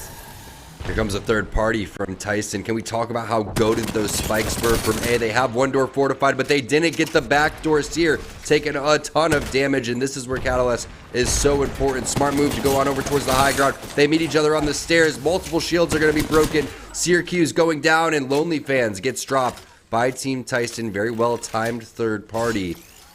But here comes the fourth party. It's going to be potentially the Bangalore smokes over towards the balcony to try to stop them, but not enough damage coming in from Kodagami. More or less of a, hey, back off. We need some time to loot. They're going to gain control of a building that also is inside of the zone. If they want to slow play this one, you can see where the zone is going to pull over towards that replicator area. Most likely going to end over towards that market as 8 squads remain. What an absolute bloodbath we just had. Multiple squads getting eliminated. Tyson, though, much needed points as they move into 10th place. And if it isn't the market here, T, it's going to be pulling towards that bridge, and we know what those final circles could look like, especially for the teams that already were ahead of the curve and were able to rotate inside of that broken building that is right next to the bridge on the other side of where Leave No Witness is. They're looking at the other team on the outskirts of this circle. Nemesis in hand. We've seen what Kuriv has been able to do, but he's keeping his distance while keeping the high ground, having the positional advantage for right now. And this is the perfect weapon, Vicky, for this situation, because if they end up peeking, the Nemesis with the 2-4 is going to demolish them, and the burst fire through that little peak that they're trying to get on top of the stairs is going to be huge. As the smokes land, he can cut off one angle, force them out into the other. I think that's a genius play. The zone is closing. This is where their focus needs to be, but as soon as that happens, they end up getting shot from the west-hand side. So he has to smoke that off as he focuses his fight directly over towards the train station. Straight Simpin ends up getting dropped. They go out in 8th place. Kurov becoming one of our Series E beasts here as Team Intel makes their move. The shots from the Prowler. We're seeing more and more Prowler, Vicky. Oh, I love it. I love it. We see the knock here too, but Flintstar gets put into the line of sight of the squad that's taking some shots at him. It's the Mad Maggie who called in the Warden as the wall comes up. I see. Huge wall. Yeah, huge here. That's the insurance that they needed because now they have to rotate inside this next circle that they were right next to, thankfully. Reset if they can't. Oh, they can't get Flinzar, though. Flinzar, unfortunately, can't get res. He was on the outside of that circle. He was already low because they were taking shots at him after he got knocked. Despite that, though, they put down the wall and they have the Moby. Now we could all eat out here. That's why the Moe being in the replicator is always so nice for that weekly rotation that just changed this past Sunday. But again, that one was big. Still, the drill comes out. Icy's taking some extra damage. If it's not the circle damage, he's forced to take the missile damage here. The drill doing enough to allow McDonald's Wi-Fi to collapse on Intel. That was all because Addict was on the Mad Maggie. Now the third party rolls in, and it's No Name. That riot drill couldn't have been placed any better. Unfortunately, not able to get the Moby off. This is a 2 versus 3, and they're continuing to do it. Cruisin comes in with the R9. The flank happening. Chickies is the last one alive as Team Tyson starts to push in for their back-to-back third parties. Perfectly timed knockdown shields being used to perfection. No Name going out in death boxes on top of death boxes in the corner as another team makes their way around the corner. That's McDonald's Wi-Fi. I'm T-Don. Ends up getting dropped by Brutus as well. Absolute chaos over here towards Fragment West. I'm sure Fragment East is looking a little bit more peaceful. This is insane. Leave no witness now while they were causing chaos in Fragment East, in the streamer building, now want to get involved in the party that they did not get the invitation for. They're going to be able to hang out inside of this exact broken building that I made mention of. Kirv gets beamed. He does have a blue shield swap right there, but he doesn't need it for right now. He gets cut off, though, in the middle of trying to heal up. Calling in the creeping barrage as the third party. It's the squad that they wanted to circle keep, have now made their way to pinch Leave No Witness. They fall incredibly low, but they cannot give up this building. They may be forced out, though, eventually, now that there's literally the meat to the sandwich that they do not want to be part of. Unfortunate timing for them as they got pinched at the exact time that 2R1C made their way over from that west side. We already saw one Rolling Thunder. There goes the second creeping barrage. And you know that the Digi threat is going to be on top of this wingman, absolutely slapping for Uchaku. It's a matter of time before they get collapsed on by Tyson. There goes some big hits, 80 and 40 onto the shields, plus a double tick. Dude just did about 300 damage with one ult. And look at the follow-up, too, from BJ. Gets the knock onto Purist right here, too, on the other side. Kira falls incredibly low while they're trying to focus on the fight in front of them. Meanwhile, Uchaku's going to take some shots with the Wingman. 3 squads left, and right now, 2R1C are in the god spot of this next circle. But they cannot let either of these squads reset if they want to try to engage on each other from afar. Perfect execution there with the knock onto Stankini. Uchaku's starting to heat up. Knows that the enemy player most likely has a Digi threat, so he's going to back off, hit that battery. VJ has one as well on top of that wingman. PK in the back pocket like it was season 1. And they do have the Wraith portal here, which is huge. So if they want to go inside of the zone, they can just take their sweet time. But the way that this is playing out and the aggression that we're seeing, I think 2R1C isn't going to let that zone close. They're just going to collapse. Look how weak everybody is. Battery being popped. 2 players are trying to get the res from that respawn beacon, but it's just a slow play at this point. They understand from 2R1C, all they have to do is lock down this broken building, share their meds, share their resources, and force these 2 teams into one another. I like the fact that they're not fully engaging here. They don't want to give up not just their spot, their positioning, but they're angled in a way where they can cut off the rotation once these 2 squads are forced to collapse on each other while rotating closer into that middle circle where 2R1C is holding. Nice patience being displayed right here, and I love how you talked about the portal, because that's why they could position themselves in such an aggressive way without having to fully engage. They just back off with the portal once the circle starts closing in behind these 2 players. Tyson get eliminated. It's going to be 2R1C versus Leave No Witness. Leave No Witness.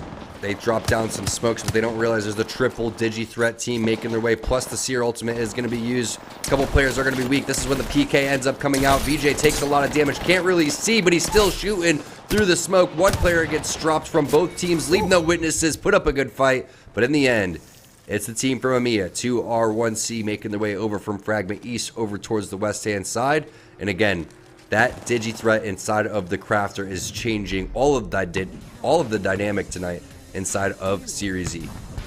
And the redemption, too, from this squad after going down a little early in that first game, taking game number 2 with a good amount of KP to their name. They played that last fight amazingly, too. Despite the other players on the other side being incredibly low, they didn't have that set of information with everybody playing so split away from each other outside the circle. Little to no cover in that final circle, too, once you're forced to get out of the corners of that circle. So 2R1C played that really nicely at the very end. And our partner teams kind of taking turns showcasing their display of talent, as we saw Mike and I kind of pop off in game number 1, Razor getting the win.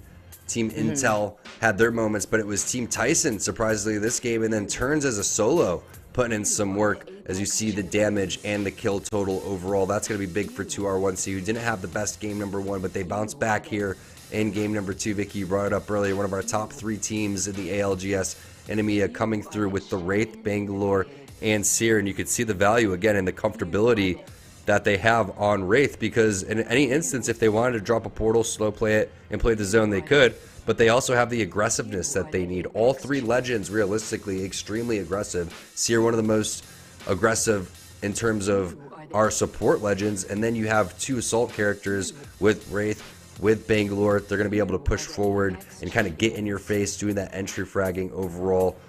Chaku with 2k damage overall, really putting the team on his back.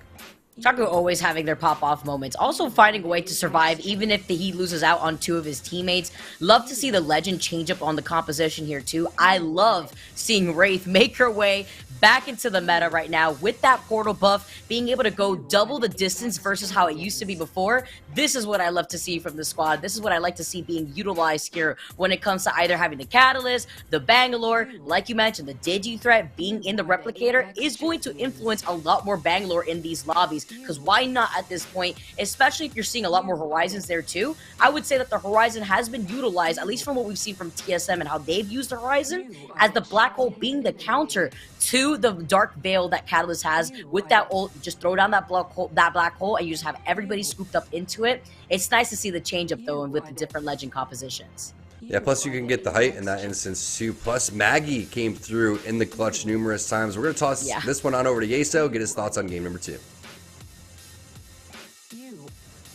I'm right there with both of you. Teams mixing things up on the compositions, and I think Vicky pointing out a very good point, because the Catalyst is so prevalent right now, and we're seeing all of these Dark Veils being dropped on top of each other, and trying to find those tools to deal with it, and maybe the Black Hole is one of them. Vicky making a very good point right there, so we'll have to see if maybe the Horizon starts to rise back into prevalence to deal with that Catalyst. But it's 2R1C here with the win in game number 2. And this is very interesting, because if you go back a week ago, 2R1C are here, and they won a pretty dominant first game of the day. And then they were largely invisible for the rest of the day. And this sets up a similar scenario for me. Not a great game 1, but they put up a few points. Now they get a nice solid win here in game 2, cleaning up all of the chaos there in that final circle.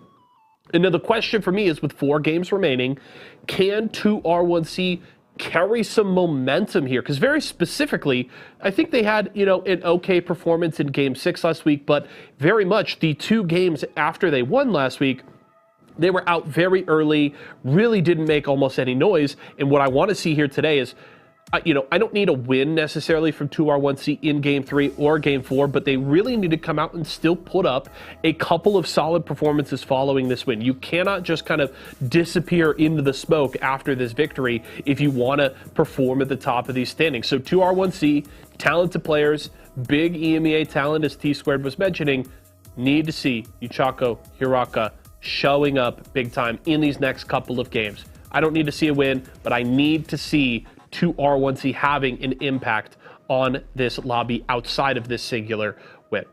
Big thing to see from them. We'll keep an eye on it here as the night continues. But before we do that, let's take a look at our Mobile 1 high performance moment. And it's some of the chaos that was going down here in this late circle. Of course, Intel trying to find some cover, looking to go for a res. And it's now time for almost the entire lobby to just pile into this one little corner of fragment. You see McDonald's Wi-Fi going in, they clean up Intel. Now it's No Name's turn, peeking around, trying to use that Digi threat here through the smokes, but unfortunately going down here when they're trying to get off a battery. Now it's Tyson's turn to come in and deal with No Name, as teams are just falling left and right. And somehow, some way, Tyson gets in for the 4th party. They clean up No Name. They finish off McDonald's Wi-Fi. And we get some sort of result after all of this absolute chaos, and it's so funny because it's this very small angle because you really don't want to try and climb up, right? It's difficult to climb up the higher edge there, and it puts you at risk of getting just beamed before you could get your gun out. So you really have to take this singular peek and deal with the zone damage, deal with that very narrow line of sight that these players can respond from. And Tyson is able to time this push perfectly to clean up No Name, and then they pick up this final member of McDonald's Wi-Fi to resurrect the rest of this fight. But it was kind of chaos there. We just had teams dogpiling each other in this one spot, and you end up with almost a dozen death boxes there in one small area. Ultimately, Tyson gets the win in that fight. They don't get the win in the game, but still some solid points. Let's see where they stand on our Mobile One leaderboard here going into game number 3. Razor, of course, getting taken out by Intel, not able to repeat as winners here in game 2, but still putting up a few points, but leave no witness with a very strong second game here, actually jump ahead on the leaderboard. They don't grab the win, but they still are up by 3, and 2R1C put themselves firmly in that top 3 with a very, very big victory. Lonely Fans also getting some points to keep themselves inside of that top 5. And Tyson, very important for them, jumping up into the mix with that performance. So some very big moves by a handful of different teams there in game number 2 means that as we get ready to end the action on World's Edge with our next game, we'll have to see who ends up on top when we head over to Storm Point. We'll have game number 3 when we come back.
One more game remaining on World's Edge. T-Squared and Vicky Kitty bringing you the action. We've seen some pretty dominant gameplay from two teams to start. It was Razor in game number 1, 2R1C, 2 different zones. Vicky, we didn't jinx it. We know it's going to Thermal Station as well. Overall thoughts on the first 2 games?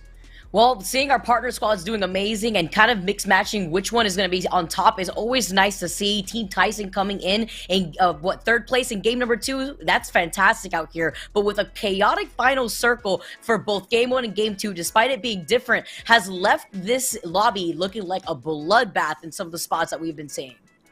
And I can't wait to see what happens when we go to Storm Point too, because that map absolutely turns up. But we have to go through and break down some of our greatest plays that we've seen so far. And one of our players, you know, the Bangalores are really popping off. That's one of the things that we've seen with the Digi-Threat being inside of the Crafter. I don't think I've ever seen a day in Series E where the crafting rotation made such a huge difference. And I'm not sure if what the players are playing, but definitely the way that they're utilizing the Legends. Yeah, let's talk about Kurev out here. I know we were talking about him earlier before, but he has been dancing, moving like he's getting shot at on Bangalore, slipping and sliding, and utilizing that Digi-Threat like you were talking about. Having the Digi-Threat in a lobby that has a lot of Bangalores has definitely been coming up out here, because with that Replicator, not only having the Digi-Threat, but also having the mobile respawn, it's nice to be able to take advantage of that to just make up some extra makeshift cover, or if one of your teammates goes down, you could call that in real quick. That didn't work very well for one of our teams though, in game number 2 after what we witnessed with the Mad Maggie coming out too. So we've been seeing a lot of different legend compositions coming in, whether it be the Wrecking Ball from the Mad Maggie, the Horizon with the Gravity Lift over the Dark Veil from the Catalyst into the Black Hole, or even, the Dark Veil that we've been seeing from these Catalysts to block out vision to try to see if they can get a safe res going on.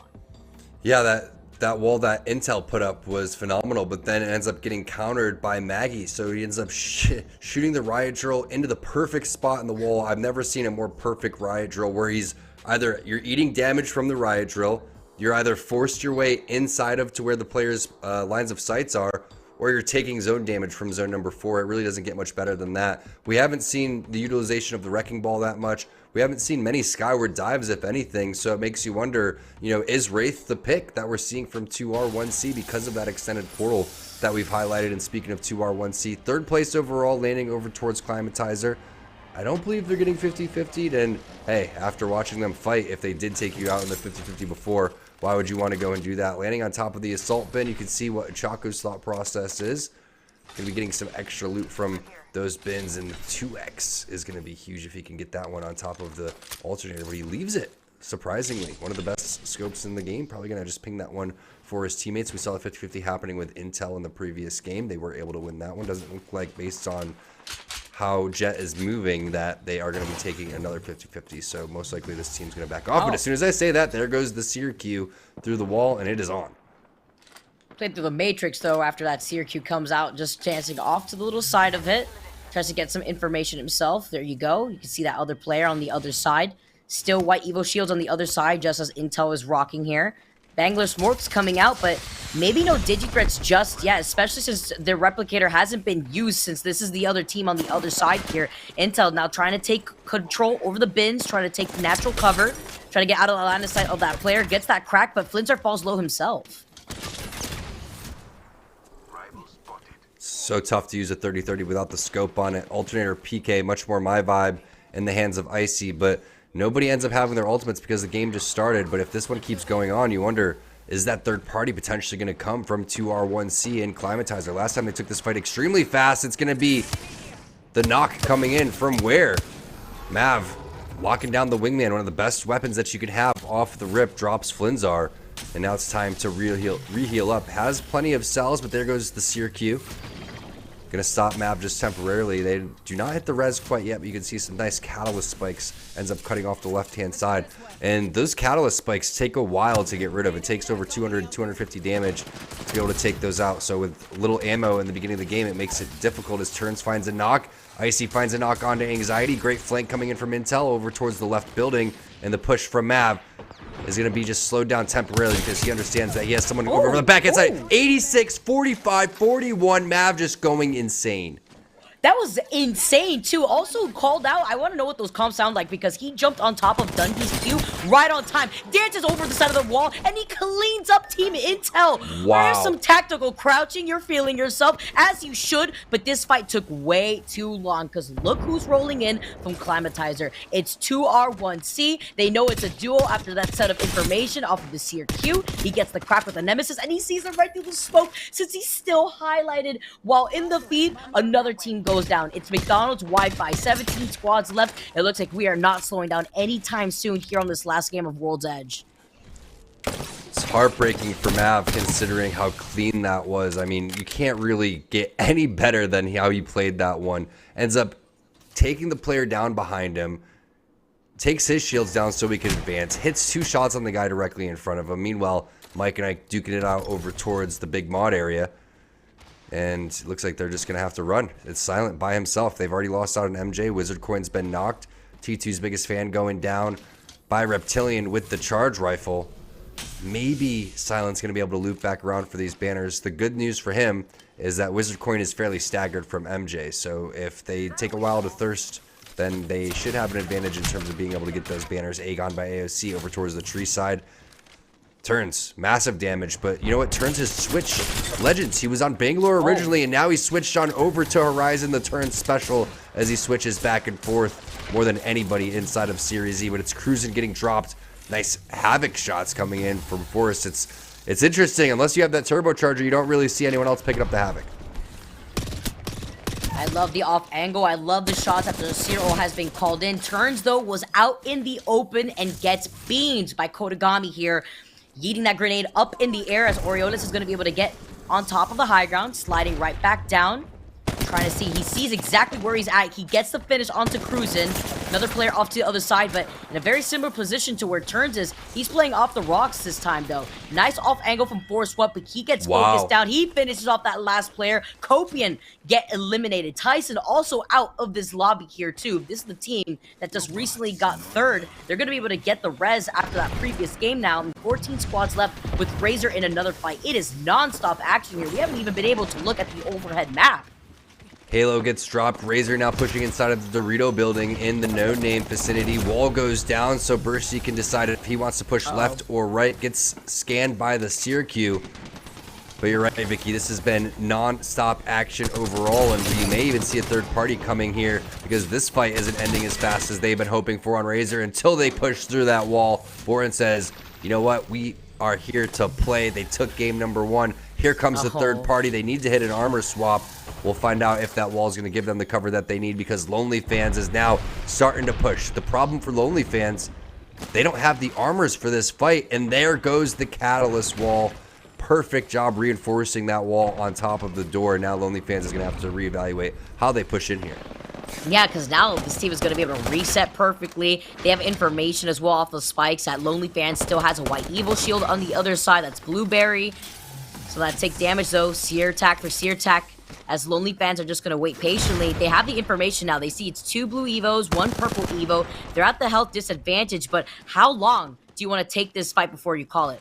Before hitting a little wall bounce right now, A is just going to be able to back off. They know that this is taking way too long, and they're just going to wait in the distance. Take some shots. Nice G7 shots right there. Gets the crack and gets the knock. Lonely Fans now need to take advantage. Fully send it on to here. Gets the beat with the Prowler. Are you serious right now? Buddha says, it's okay. I'm a one-man army before the rest of Lonely Fans moves in and wipes out Razor despite having the health advantage.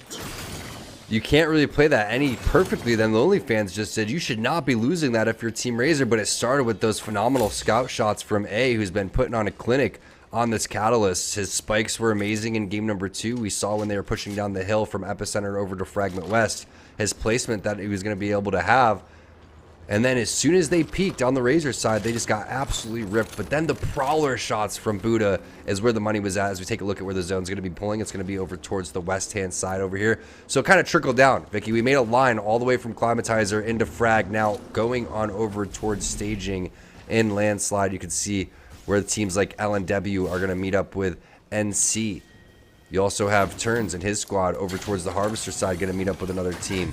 Buddha and the rest of his team still healing from Lonely Fans in that zone as they go and potentially hit a scan and find out that KLG is going to be making their way over from Geyser to them. Yes, Kraken's Lair Gaming, who are see that the squad is still over there, but they're on the safety of the inside of this next circle. They could try to circle keep anything. It's definitely going to be a fight that's going to be happening in the middle of this rotation. We said that they're looting the small bins over on the other side of No Name. Another team fight happening over by Harvester. Here are the shots, though, that you see being taken onto Kraken's Lair. There's going to be a fight waiting to get engaged on.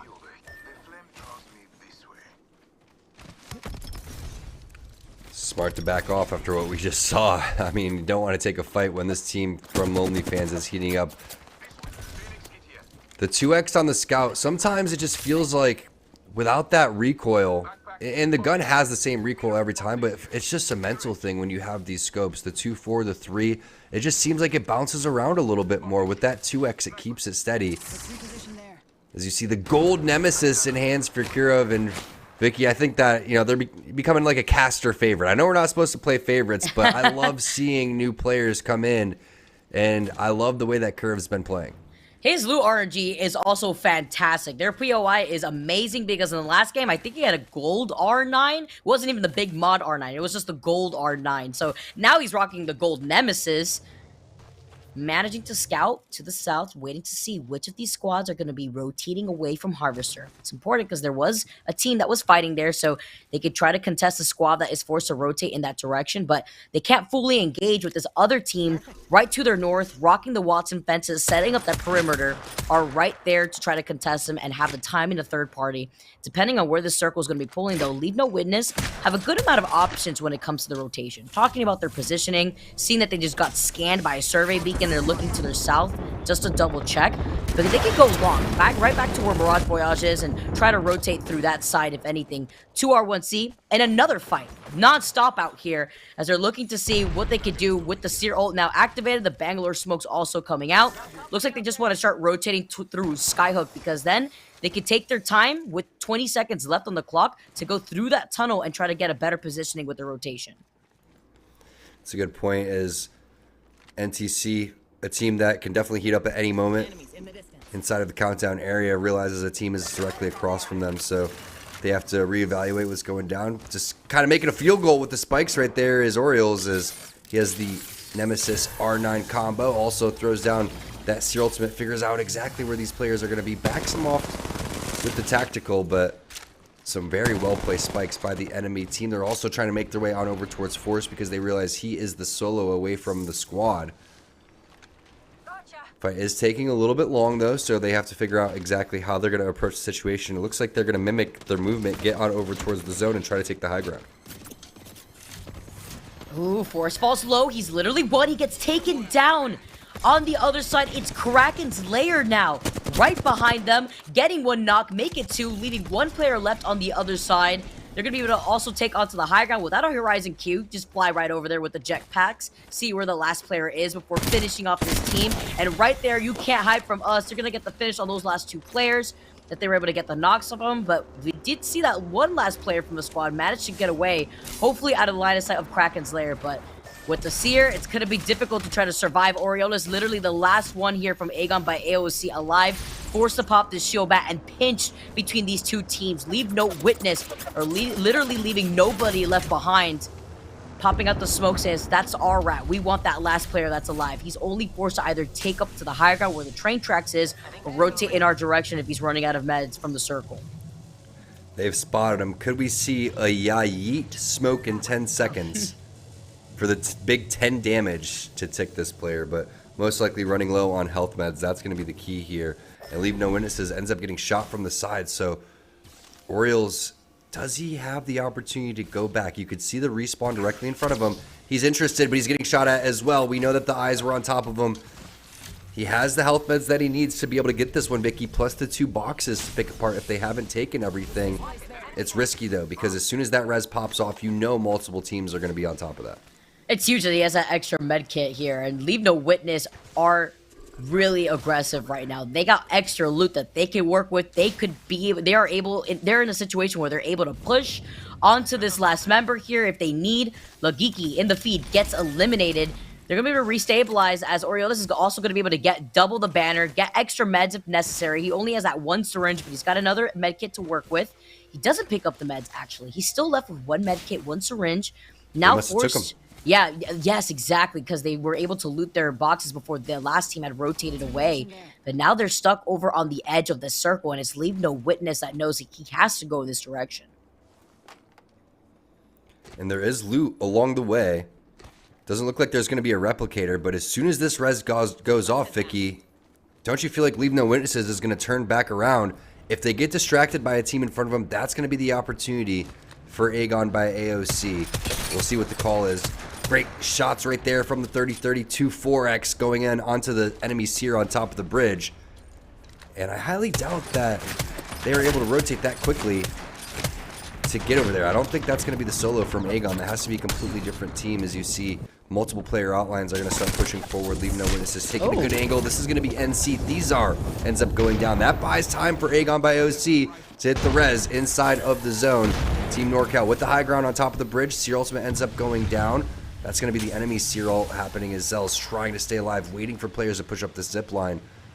would be smart to maybe use that knockdown shield too if he can get over towards his teammate. And instead of getting that knockdown shield, his teammate takes it out a little bit late, but it doesn't matter. The shots are looking good. Here comes the zone. Zell's going to have to get a little bit more forward unless it's going to absolutely eat him alive. First knock onto Brutus. Leave no witnesses. Goes down.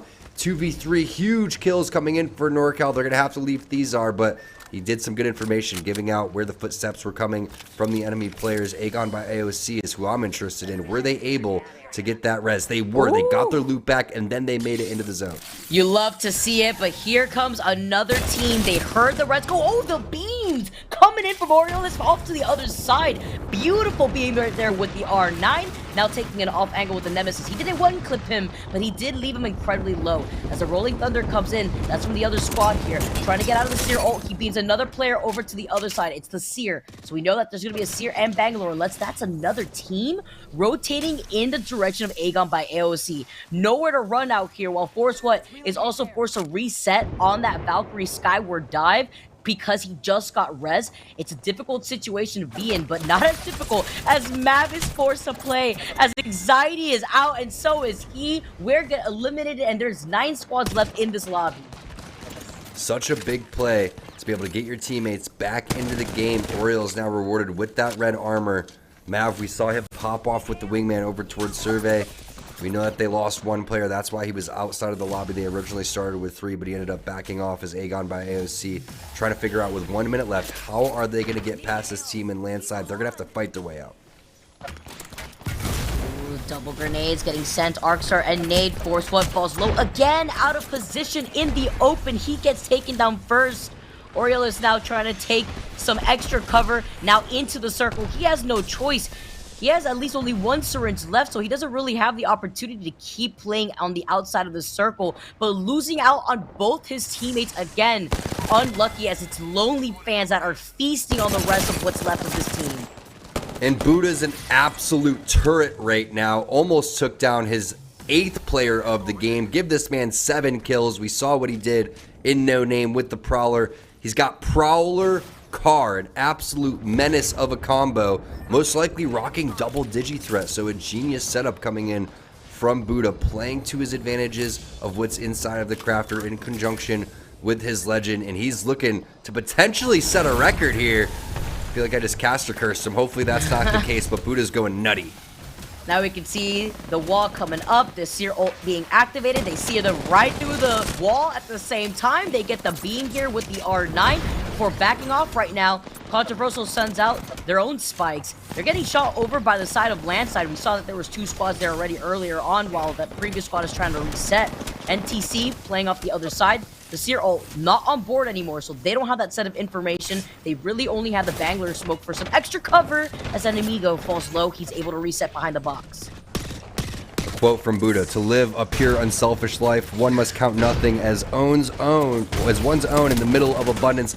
Buddha has abundance in kills. Talus now on the run. This is going to be a difficult situation to get out when 2R1C, the team in first place after Razor was dropped. NTC going out. No Name going out, and the zone pulling directly towards where 2R1C is going to be looking for back-to-back games. Wall goes down as well. Buddha has the Rolling Thunder in hand. Multiple players inside of the Seer scans as well. It's going to be KLG with the push onto Lonely fans, and they're going to have to back off. Buddha realizes the situation. He has double smokes if he wants to go and use that. But in terms of the zone moving, it's 59 seconds here. So a little bit of a difficult situation. Plus, multiple teams could be in the backhand side, helping them shoot KLG. Unfortunately for Buddha, he's not able to make that slide on over towards the high ground. But he is going to take an off angle. Still, again, has his 2 smokes if he wants to go and use that one. Has the shots, has 1,500 damage. At this point, what is the play here for Buddha? I think that he wants to go for the 2v3. Let's see, I'm trying to see what his plan is. Can they also recover the banner? It's not a priority, but he's putting in the beamage. Despite losing out on their catalyst and not having the wall for this rotation, the good news is he's got the smokes. So with the Bangalore, they're going to be able to smoke themselves out. Maybe sneak in a res. Oh, he thought about it. He thought about it before Silent took some shots on him. But Silent is a solo. They could capitalize off of this. If they take care of Silent right here, they could have their teammate try. No, he's going to try to do it. Yep, he is. He's going to try to get the res. The cancel from double seer Q's. Are you kidding me? Sullett says, I just got griefed. Not just by one seer, but by two seers. He's literally still alive, but not for long. Uchaku finishes that one last player from Mike and Ike. Uchaku was going crazy earlier in the feed. You saw those arc stars putting in a lot of that pressure. Kraken's Lair is busy with a fight themselves while that res is happening right behind him. That buys time for Lonely Fans to get the res off, similar to what happened by Aegon by AOC. NorCal goes down, a sliver of health. That kill should go on over to 2R1C, and now we have a straight up 3-on-3 for the win. 2R1C, winners of game number 2. Lonely Fans in second place. This is a huge fight for positioning, Vicky. Kidding me. They got him up. He's still alive. Nice smoke out here, throwing out the spikes, trying to dance, trying to move behind the rock, take some extra cover as the Rolling Thunder moves in. Now this is the opportunity for 2R1C to get back-to-back wins, finish off what is left right now from Lonely Fans. They get one knock. They get the second knock. The trade by trade, though, the RE45 from Hierarcha is going to be able to come out on top as they clean up the last member of Lonely Fans, 2R1C. They managed to take back-to-back wins from Game 2 and Game 3, the last game on World's Edge. Similar to what they were doing in the Pro League, now doing it inside of Series E here on our open night. 2R1C putting on a clinic on how to play Apex. They didn't need the 20 armor swaps that they had. All they needed was a little bit of momentum and a push. Once they started getting that real estate, it was huge. I like the way that A was moving. He had a lot of different things that, you know, showcased what Lonely Fans is all about. You have to give credit to Lonely Fans, though. They were in a tough spot. Double gray armors in blue going up against, I think it was Team Razor with 2 purples and a blue. They were able to win that fight. Buddha really started to turn up, got into that kill lead. They picked up a lot of kill points and pushed themselves up into second place. That was World's Edge for you. It was exciting all the way down to the finish. It started off hot. 6 teams were eliminated while Run 1 was closing, and there is your overall total. Not as much damage as they had in the previous game, but still just as effective. Yeah, and with 10 KP too. When 1 extra KP compared to the game 2 that they won with 9 KPs, always the additional points that you love to see out here. 2R1C. You talked about them earlier in the pre-show, Tom. This team is strong for a reason. This is the reason why this team is also number 3 currently in the ALGS within the EMEA region. They've come out to play, and I love the way that they've been able to put on display what they can work with the Wraith, the Bangalore. It's about a change-up of the composition, and they have been able to make it work. Mentioned it in the pregame show that if this team is able to get into the end zones, they have the most experience out of any team here to close things off. That's exactly what they did. And we close out World's Edge. We're going to take a quick break and send this one on over to Yeso to get his thoughts on game number 3. I love the fact that while I know they're not watching the broadcast, I did issue a couple of challenges to a couple of different teams. Right off the top, it was talking about Team Razor really needing to kind of get on their horse, start strong, and take advantage of every single game they can to try and close that gap with Mike and Ike. They did that in spades in Game 1 with a strong Game 1 performance. Then you see 2R1C win Game 2, and I'm looking at that saying, okay, you won one of the first 2 games last week, and then you disappeared for a majority of the rest of the day. And I even said, I don't need to see a 2R1C win in the next couple of games, but I need to see them continuing to succeed with this style, it to be a strong performer over the next couple of games to really start to put some points on the board, build off of that victory, and continue from there.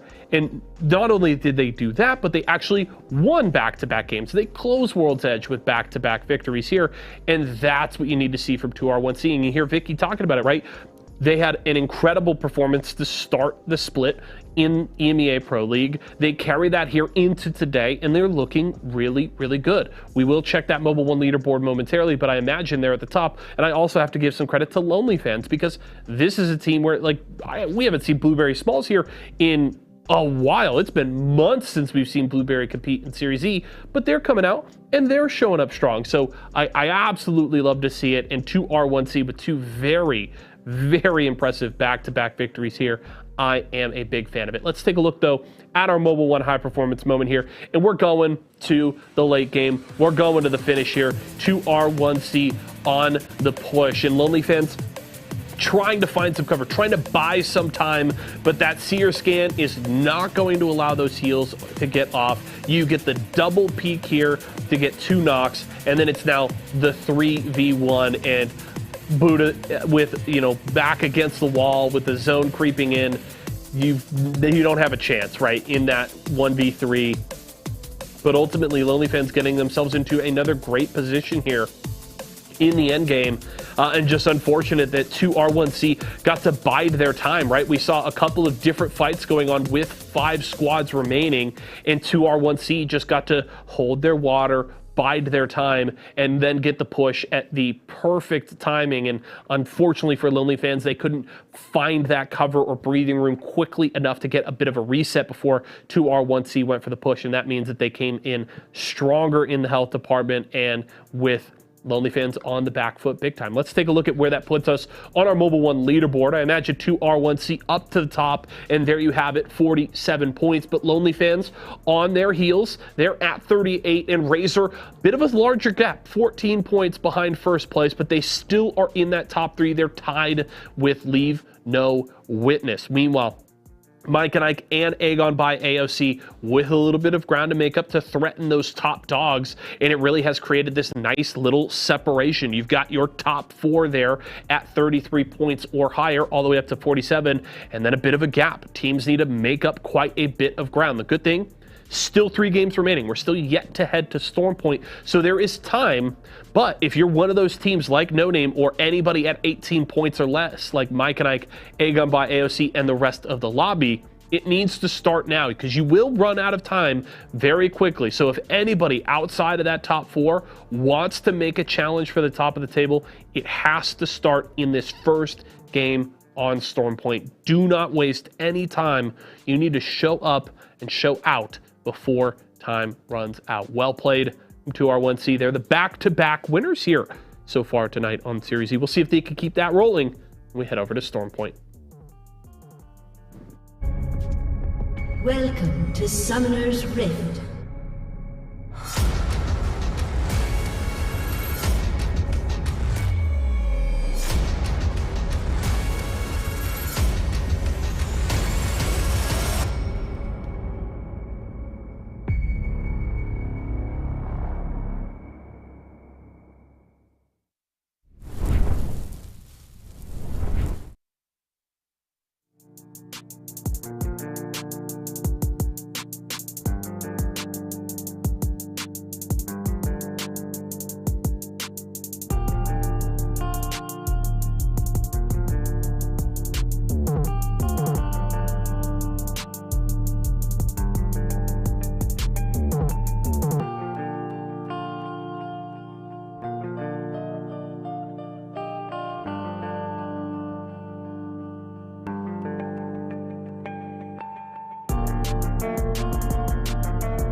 Welcome back, everyone, to Series E. We are moving on to Storm Point. We've kept you guys waiting long enough, so we want to tune right into the action. There's already 16 squads left, and so much has already happened here for game number 4. After 2R1C, they won back-to-back wins here, and now we're watching Team Intel take the Skyward Dive because it looks like they're in a pinch situation here.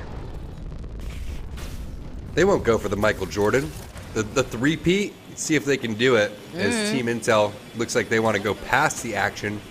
A little bit of a tough spot, and this is why Valkyrie is so important. We didn't see many Skyward Dives on World's Edge, if any. Vicky, you know, I can't really remember. If you remember, let me know, but we go right on board in the game on Storm Point, first game on Storm Point, we immediately see one. It's tough to deal with the amount of teams that sit up on the high ground, especially with how elevation-based this map is. You have to make some serious moves with your Valkyrie, but Intel now in a little bit of a scuffle, in a little bit of a situation where his teammate eats the back of the grenade right there too. And Catalyst, so important in these situations. Seer ult ends up going down. There goes the wall coming in from Icy as well. Massive shots should connect if anyone starts to push forward, and no one can really see each other, but they're just guessing where everyone's at. I love this. Yeah, nobody could see anything, but the fact that both these doors are reinforced doesn't mean anything for the team that's playing on the outside. Intel literally living off the land with their shields currently, just trying to reset. You can see Jet almost popping that shield bat, gets out of the line of sight of that Seer tack on the other side here, manages to pop it. Flinzer can't say the same thing here. Icy is doing a really good job playing off this pole in the middle because none of these teams can actually push right now with both of those Catalyst walls up. They both go down finally, and Intel don't have the opportunity to fully reset, but they have at least some time to breathe. This fight is taking way too long. A third party potentially could go down. But this is why Catalyst is just so important. Walls get broken, they get back to reinforced. Spikes happening, double reinforced walls as well. Lonely fans the outside looking in. We've seen this fight take place before from these two teams, and they're looking so healthy on the Lonely fan side, but it looks like they want to back off. They understood the ticking time clock. That is Apex, and they're just going to reevaluate. They're going to be able to just pull away for right now. I like this call, though, to disengage, especially here at this point of time. It's game number 4. It's the first game that you have on Storm Point. If you had a lackluster World's Edge performance, this is the time for you to try to mentally reset, try to get that momentum going. 15 squads still left here, and Lonely fans looking great when it comes to these Evo shields that they've been able to build up. But I'm thinking about the loot here. No big bats or big meds in general other than the med kit that A is rocking. He's got the 5 shield cells, no syringes to his name, just playing up the windows with the 30-30 in his hand and a 2x4. And it's so difficult to push a Catalyst, similar to a lot of these control legends like Caustic, Watson, etc. But Catalyst is probably the most difficult to go and push because those reinforced walls just take so long to move forward. And they realize, hey, you know what? This is, you know, any other circumstance, any other composition, we'd be able to push this. But they back off, wait to see if there's a third party. They realize there isn't a third party. The one thing that can save them is fighting a replicator, Vicky, based on what you were talking about. They need meds. No batteries in fights like this is very difficult to deal with. Always so scary, but I do agree with just keeping the space here while we tune into some of our other teams making the rotation. Intel says, I'm out of there, want no business in there. Able to get Flinzer to get that shield swap that he got earlier, but now he gave up that shield that he had previously for that white Evo. Razor now also engaging in this fight. Playing on the outside here of Jurassic Park. Trying to figure out where they want to start rotating here because there was that squad right to their south. They could try to circle keep this team. They have enough time here too if they want to get some extra loot. Glitch is just going to be able to ping that blue Evo for Bursty. Also get some big meds while he's out of here too. 15 squads left. And again, they see that that team is right in front of them. Catalyst while going up. FA players, they see right through it. The Seer ult just helps them out immensely, but they're going to get pinged right on the other side. That's why that team is still holding on to the edge of where FA players is going to be forced to rotate from and the other team on the other side.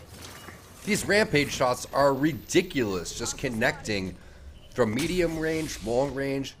You don't really see the rampage be used that much, but it was one of the most broken weapons at a certain point in time in Apex, especially when you get that thermite going down. You can break down the walls.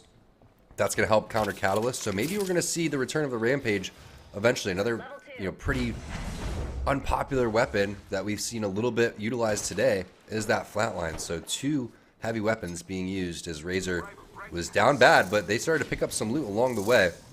That's what Stormpoint's known for, having some really solid loot. But when we see where the zone's going to go, Intel gets eliminated. Looks like it's going to be pulling over towards the mill, and that's exactly where Kraken's Lair has been set up.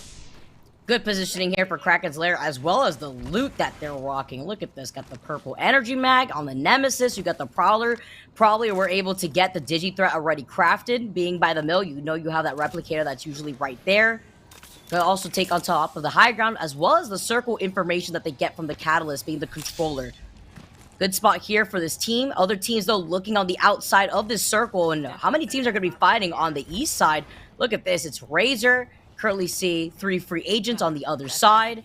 Nellis and Bin are forced to play on the outside of Antenna after they were able to come out from that third party that they got involved with in Antenna.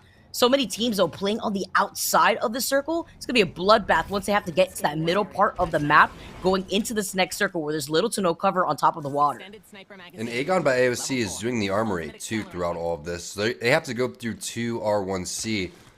And it's interesting to watch these two, high-level teams try to rotate from the same spot, because it makes you wonder, what type of information do they have? Do they feel like that southern rotation is the safest or the biggest advantage? Because it does have the high ground. There's a major rock that you could play, so you could oversee a lot of the action that's happening in the mill. Sometimes being in the mill a little bit too early is a disadvantage. We'll find out if they're going to be able to hold that going forward. The 4.8 scope on the charge rifle with the R99 in hand there for Brutus.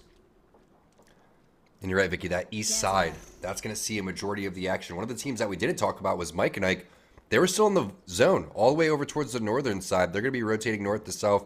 They didn't have much friction moving on, so north, south, clear. West is where the zone already is. It's all about the east side. See Team Tyson, they see a team that's rotating on the outside of the circle. They're trying to gatekeep this squad while playing by the edge. Looking at their team composition, this is one of those edge fighting squads. Rocking the Seer, the Valkyrie to get out of the fray, just in case you need a reposition with the Skyward Dive. I love how you mentioned the Skyward Dive earlier on for this game. So you're right, we didn't really see it utilized too much in World's Edge, but getting caught by the tree. Cruising gets taken down now, having to try to crawl away. Here comes the Seer. No engagement means that they have at least some insurance to try to get this res before the Seer attack says, no way, it's no name. Going wide, swinging right, putting up the Catalyst wall to help with that rotation.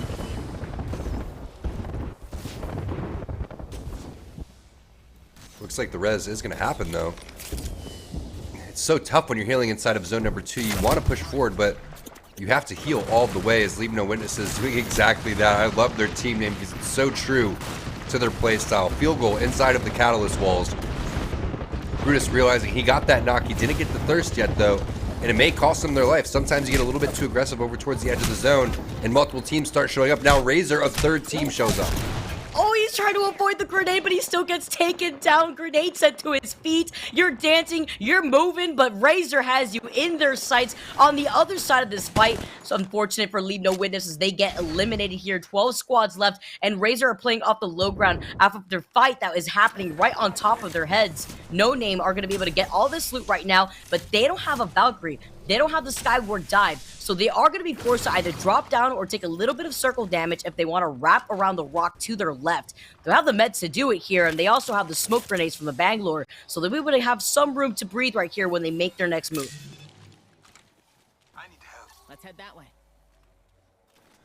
And this is why we're going to start seeing all of these Skyward Dives here, Vicky, because this is how Stormpoint ends up getting played. When you have such height disparities, you need to have a legend that's going to give you that get-out-of-jail-free card. Tyson's going to have to make a move, though. There's 30 seconds left. There's not enough time to be dancing around. This team's doing a great job above them of waiting to the very last second to force their hand, because they can get out whenever they want. They can hit the Skyward Dive, hit that Valk ult, and full send it. But this is the move. Cruisin's going to end up hitting some smokes. They make their way on over towards the building.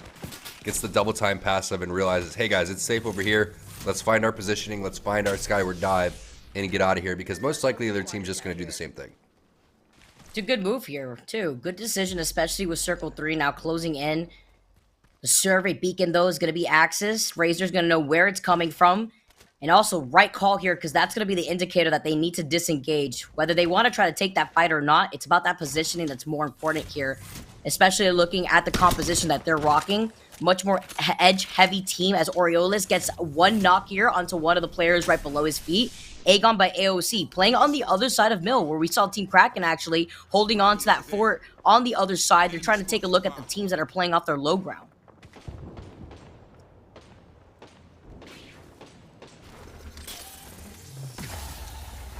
You can see Blueberry got knocked, so that's going to be Lonely Fans down to just 2 players. Blitz gets involved on a Nova Prime as well with the PK. Typically, you don't see this much action in round 3, but we saw the amount of gatekeeping that was happening on the east-hand side. Lonely Fans, unfortunately, your team in second place goes down as the big shots from Orioles hits with the Nemesis. He's got the 2-4. He's got the purple mech. This is when you full send it here. It's all about hitting this stop on the res, though. Find out exactly where that player is going to be located. Hit that one. No name goes out. The kill feed goes absolutely nutty. And it's not going to stop because Aegon by OC is on the hunt. They know where one player is. They know that the other teammates had to push on over towards the zone. Somehow, some way, Turns gets dropped from the backhand side. It's going to be VJ with the wingman. Oh, are you kidding me? The third party got whip of the fight. RE45 in the hands of Muchaku, and with the Digi threat also in hand. Nowhere to run with the smoke grenades being unleashed. Black Hole is going to try to suck them right back into that fight, but they take a nice off angle right out of the line of sight of 2R1C. Sending out the smoke to disrupt the vision, though. That may be our other squad that was by the mill. It's probably Kraken's Lair Gaming, so they have to take cover behind this rock with the third and fourth party rolling in. They haven't gotten the thirst yet. That's the big problem for 2R1C. They're going to end up going back, see if they can get some valuable information from Hyarka, but it's going to be cover fire happening from another team. So a fourth team gets involved, and now 2R1C has put themselves in the meat of the sandwich as Cruisin gets a knock. There goes multiple players now. Turns and Force get eliminated. Unfortunately, I don't think that Aegon by OC realized they were going to get bailed out by another team, so they didn't go for those reses. A little bit unlucky, but 2R1C, that is good for them. They realize now that they have no threats over towards their backhand side. They can continue to push forward. Kodagami gets a knock on to Bursty. Mike and Knight goes out. Our partner teams are getting taken down by these open squads, and this team is far from an open squad. Third place in EMEA overall, taken to the skies. VJ had the 2x Skull Piercer on the wingman. That is ridiculous. It was Orioles, though. He hasn't given up. He's still over there just defending Aegon by AOC's name, and he's doing a great job of it. The pinch is still alive. How does he keep doing this, T? He keeps doing this as the sole warrior on this team. He comes out, he can't recover the banners. It's not like he has anywhere for him to recover them anyways, with the beacons being inside that next circle.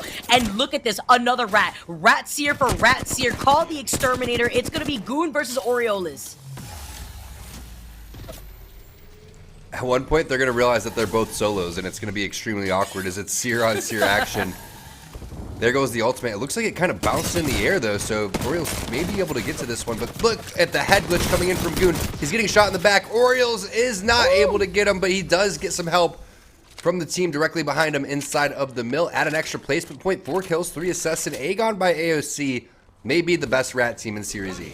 It was like the Spider-Man meme. They were both pointing at each other once he threw down that Seer ult. But when he did that, he also brought all the attention onto him, which on the other side was Kraken's Lair, who again, we saw earlier on the top of Mill, came out with great loot, now cleaning up the rest of what's left of this lobby. 4 squads left, and they are looking fantastic beyond this high ground, but they're not in this next circle. With little to no cover, and still a squad potentially to their south. I don't know if they know that. There's still a rat left behind him. Yeah, okay, you see the pings going down, and Pia's going to be able to also get the information with the tactical. They get the last player. That's Aegon by AOC, finally out of this lobby with 3 squads left. Just a matter of time before Kraken's Lair got out of the mill, pushed up, and started realizing all of this fighting that was taking place had their name written all over it. They played it a little bit patiently, and it ended up paying off. 3 kills, 1 assist, a 3-on-3-on-3 situation. Razor has now moved into second place to take over Lonely Fans' position, and how big of a fight was that in World's Edge towards No Name for Lonely Fans to be able to shut down Razor. Could be their time to scoot up in the leaderboard and contest first place from 2R1C. Blitz taking some damage from the team shooting him in the south-hand side. We don't know exactly where the rest of the players are, so if we could keep scrolling through to find out. But Razor's making their move already. They're the team that has to make their way into the zone onto free agent players. So this is the squad that has to hold them off, and they're giving up a little bit of real estate now because of this rolling thunder. A nice job landing the missile swarms as well. Vicky, they haven't taken massive damage yet. Nalis is the #1 player to do so, but look at the flanks coming in from Razor. They hit him with the 1-2 swoop, Vicky. They had no idea where Razor was coming from. And the yeet grenades as they get tossed in their direction. Grenade arc star right afterwards as the Zero is also still online to see which of these teams are trying to roll right in. They take care of that squad. They're still alive right now before Kraken's Lair cleans the rest of that team up. That's FA players out of here. Krakens, though, they get taken down with 1 player left here. Now Razor down 1 player. It's 1 for 1. They take different off angles. The Digi-Threat coming in clutch and the weekend to finish it off. Razor turned the tides of that fight and they take game number 4. 2 games out of 4. 2-1 by Razor, 2 by 2R1C. I think we know who's going to be duking it out for first and second. Don't forget about Lonely Fans and a couple of the other squads, but Razor is putting on a clinic today and showcasing what our partnered squads can do on the big stage, and what a performance there at the tail end of the game, because they had to push directly in front of them. All of a sudden, we switched on over to FA players' point of view. It looked like they had them in a good spot. Next thing you know, Razor comes from this angle, comes from that angle, and just 3-man collapses on top of that. Not only that, that first knock in that final 3v3 to win the game happened so fast, Vicky, that gave them a huge advantage. That was huge because it was on Kraken's Lair side where they lost out on their first player before Razor had lost out on their Seer. But that big rock in the middle was what allowed them to reposition, to take different off angles, and then collapse around Kraken's Lair. Amazing play from Razor where Kraken's Lair took advantage of the fight that went down, because it was either that or they were going to be forced to traverse through the open ground of the water, or they would also be vulnerable. So that rock really did come in clutch for Razor, and they knew that before they took that previous fight. So really good props to Razor taking their second game of the night. That was our first game on Storm Point. We have 2 more before we crown our winner of tonight's open night in Series E. We're going to toss this one to Yeso, get his thoughts. Razor back on top, responding to the back-to-back wins from 2R1C. Credit to them. They don't get the win here to make it 3 in a row, but they get another top 5 finish. So 2R1C still putting points on the board here in our first game on Storm Point. But Razor with a nice response. Games 2 and 3, they got a few points in there. Game number 2 was certainly the better one for them, but they were petering off just a little bit there on the rest of World's Edge, but they come and start the second half as strong as they started the first one here with their second win on the day. And as T-Squared mentioned, 2 wins for Razor, 2 for 2R1C. Is anybody else going to get in that mix? You're going to have to if you want to challenge these 2 teams at the top of the table. So well played there from Razor. Let's take a look at our Mobile One high performance moment here, and I'm wondering if this might just be the finish, and it will. So I love this play from Razor. One, they do a good job of closing the gap here with FA players without taking a lot of damage. And my favorite part about it is very specifically, you see these grenades start to come in from Kraken's Lair, who's looking to come in and third party. And Razor makes the right choice of not over-aggressing. They recognize that they're still a living player of FA players, right? They haven't secured that kill yet, but they know with the 2 knocks that they've gotten in the third party on its way, it's more important for Razor to play for the reset, because FA players is not really a legitimate threat to them any longer. They took down 2 players. Kraken's Lair is very likely, with the grenades that they've thrown in, to come in and clean up that third. Of course, you'd love that extra little bit of KP, but Razor wants the win here, and so they back off at the perfect time. The nades come in, they say, let's reset, top off your shields, wait for this cleanup to come through, then we engage on a Kraken's Lair, and they do exactly that, right? You see one player come in, boom, FA players is out, and they do even get the initial crack on the Seer, right, onto Blitz, but Razor just doesn't miss their shots, and they get the 2v1 that they need to clean things up here, and it's the finishing shots with the wingman to grab the win. So well done from Razor. Great initial push where they don't take a lot of damage. They get the 2 initial knocks on FA players, and then they back away, reset, and then win the final fight. I think very impeccably played out there by Razor, and it's the reason why they are likely at or very close to the top of our Mobile One leaderboard. Let's check out where things stand on that front. They have jumped back to the top of this leaderboard, 5 points ahead of 2R1C, and that gap is opening up further. Lonely Fans still here in third place, but now 14 points separate them from second place 2R1C, and even more between themselves and Razor. It's going to be a fun run to the finish now because 2R1C and Razor have both had 2 big wins. They've both been very solid across the board here today, and the question is who will end up on top. We will get maybe a little bit closer to answering that question with our next game, Game 5 from T-Squared and Vicky Kitty, when we come back. When the chicken is this crispy and this tasty, it doesn't matter what else is for dinner. Tyson crispy strips are so delicious, they'll be your favorite part of every meal. More crispy chicken, more family faves, more to love. Tyson.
What is up, everybody? Welcome back to Series E. We have 2 games remaining. They're both on Stormpoint, and Vicky during the break confessed that she plays Apex standing up. If anyone else thinks that's because she can rage faster, raise your hand. Look. Aside from saving frames from raging, all right, T, it also allows me to get closer to the screen. Sometimes sitting and looking forward isn't enough when you're my height, okay? So you got to compensate. You got to stand up. It lets me see better when I'm using the charge rifle to grief everybody. Hopefully, you're not in my line of sight in my lobby. Anyways, Well, Vicky, when she stands up, is the same as when she's sitting down, though. That's the crazy part. You know what? Tom is lucky. And you know who else is also looking lucky? But it's mostly a skill diff out here, Tom. It's Razor with double wins for the night. Not back-to-back like 2R1C, but it's 2 wins going in favor for 2 of the teams in this lobby. 2R1C taking back-to-back wins for game 2 and 3, and Team Razor, who won game 1 and just came off of Stormpoint winning game 4. Now we got game 5 and 6 come up soon. I'm excited though because we saw a lot of the chaos go down very early on World's Edge, and it looked like it didn't slow down on Stormpoint. And you know what the big difference in that game was, besides, Razor and all these teams playing really well, was Orioles being the rat behind where 2R1C was. Because imagine if they were able to get those extra kill points, get those extra placement points. They ended up pinching 2R1C, and Orioles is that lone rat, really changed the tide for what this leaderboard's going to look like. So we're going to get ready for game number 5 here very shortly. But we had 4 games so far. 2 were won by 2 teams each, and again, Yesa was talking about who else is going to get on the board. Vicky, who else do you think is playing well that potentially could get up there?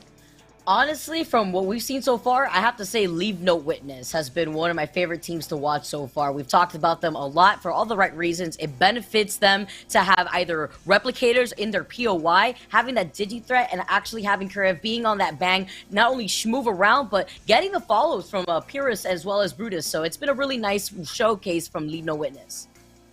Yeah, I like the way that they're playing. I mean, there's a handful of teams that could end up taking the dub. They just haven't been able to close it out. And the way that, the way that Razor and 2R1C have closed out these games have been very convincing. I think one of the more surprising things, again, is Team Intel, Mike and Ike, they haven't really gotten their legs underneath them. We've seen Tyson come very close to picking up a win. So a couple other teams have put up some good fights. And it seems like Aegon by AOC is missing a little bit of something tonight. And again, that's why we play 6 games instead of 4. There's still plenty of opportunities for Aegon by AOC, but when you watch them individually, everybody is right there. But whether it's turns, opening up a little bit too hard and fighting multiple people at once, or, whether it's an angle diff or whatever it is, I worry for these other squads if Aegon by AOC can get their team fighting down, because right now it seems like something is just a little bit off. Yeah, I want to see some of these teams finalize a lot of the fights that they've been taking, because they're doing the damage and they have the individual skill to follow up with each other like you mentioned, but it's just not finalizing that fight that we got to see from some of these squads. Got some 50-50s going down, as you could already see in the feed. Some of these players are already getting knocked, leaving 1 for 1 on each of these teams here currently with the kill feed. Aegon by AOC, the team that we were just talking about, also just trying to get some beams in right now. R9 and the car with no sight here in the hands of turns is still able to find some of these shots on the players trying to take that zip line. And this is the squad we were just mentioning. What are they going to be able to do right off of the rip? Turns again. Start off on Bangalore, switch over to Horizon. He's got the gold wing, double wingman, all right? This guy is a force to be reckoned with on the map right now. I don't know if that's toxic, genius, or just ballsy. I want to know if he uses a controller out here, too. He's got that gold wingman. You already know he's going to put it to work. With movement like that? No way. I love how you could say that too, because you also play on controller. It all works. It all comes together the way it's supposed to.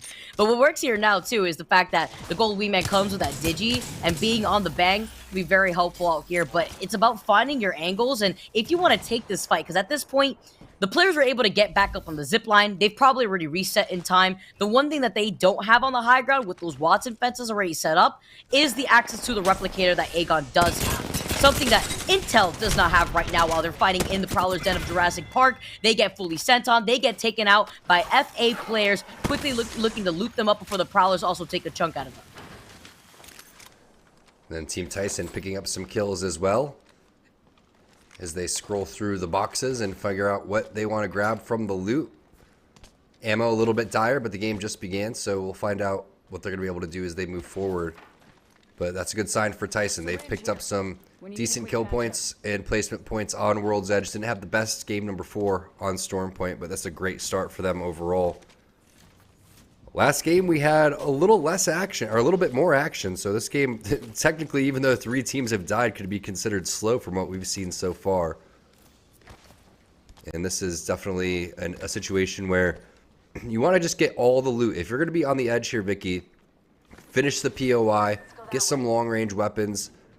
That's something that Tripods did so well last week when they picked up their dub. Was they had 2 long-range weapons, and then they would get rid of those long-range weapons. 2 players carrying long-range weapons, then they would get rid of those and get close range a little bit later on in the game, and that's exactly what Razor has in mind over here. Nice job using the missile swarm. You also see the knock going in onto DoTube, and I believe, if I'm not mistaken, this is going to be straight simping.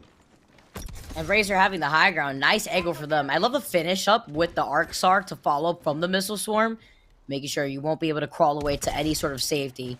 They drop down on the duo that's left right now. Oh, they all have charge rifles? There's no way.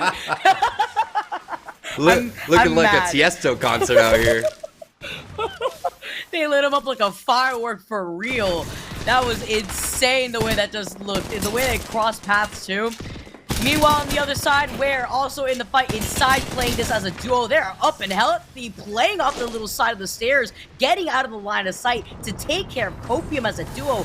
Beautifully done, but not before the third party has now just rolled in. And they're going to have to bail a little bit of a grab lift to throw them off to buy some time. I think that was like a genius grab lift there, but unfortunately it's not enough for Anxiety to get out of there. Tyson now starting to heat up. They already got 1 team fight. They're looking to pick up another here with this third party. Nice shots with the wingman from Kodagami. They're already on the hunt, but realizing, hey, let's just back off, get this loot, check our backs, make sure no one else is tailing us, and then we'll be able to make our move just a little bit later. So nice job picking up some extra KP here for Team Tyson. But I don't think I've ever seen one player get triple charge rifled in the back like that.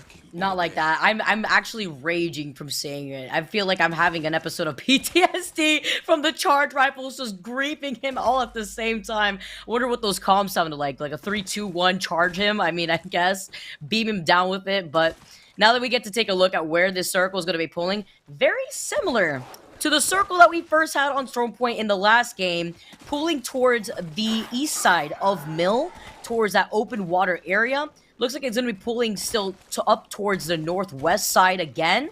But a lot of teams still on the outside of this next circle who may not have that information, taking their time to rotate. Geeky a little bit into this fight with 2R1C, and they've already got 1 knock. They're looking for a second one, and they are able to eliminate the team in first place. That is huge for Team Razor. There goes a third party. I believe Lonely Fans was in the area, and they are. So that continues to help out the rest of this leaderboard. Gold PK on the ground. LNW, Vicky, the team that you were highlighting as you think the next team to go and win a game here in game number 5 and 6. They're looking strong in 4th place, trying to catch up to Lonely Fans. Tough spot to be in, though, on the low ground here. They're going to have to make their way up onto the roof somehow, some way. But without any legends like Horizon, Valkyrie, they're just going to have to climb up. Literally have to find a way to mountain climb their way up there, but positioning is always so grim sometimes.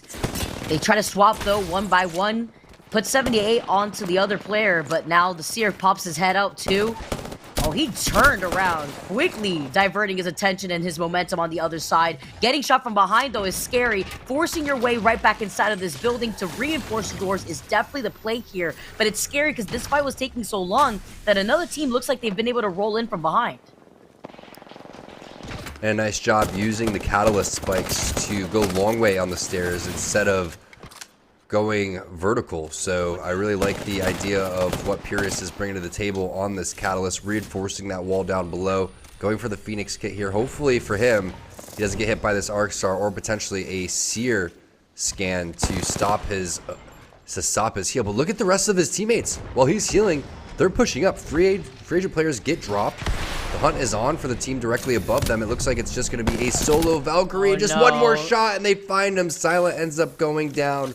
The charge rifle is griefing all over Stormpoint, and that has to be one of my favorite animations in the game when someone just plop, plops right down after getting picked off in the air. We saw it earlier with the death box. This time it's Silent. Look, you were talking about me playing standing up, but I know when you're playing Valkyrie, you try to go for a desperate skyward dive. You know that they're taking shots at you. You have no shield. You scream for your life, and you hope that you could take off.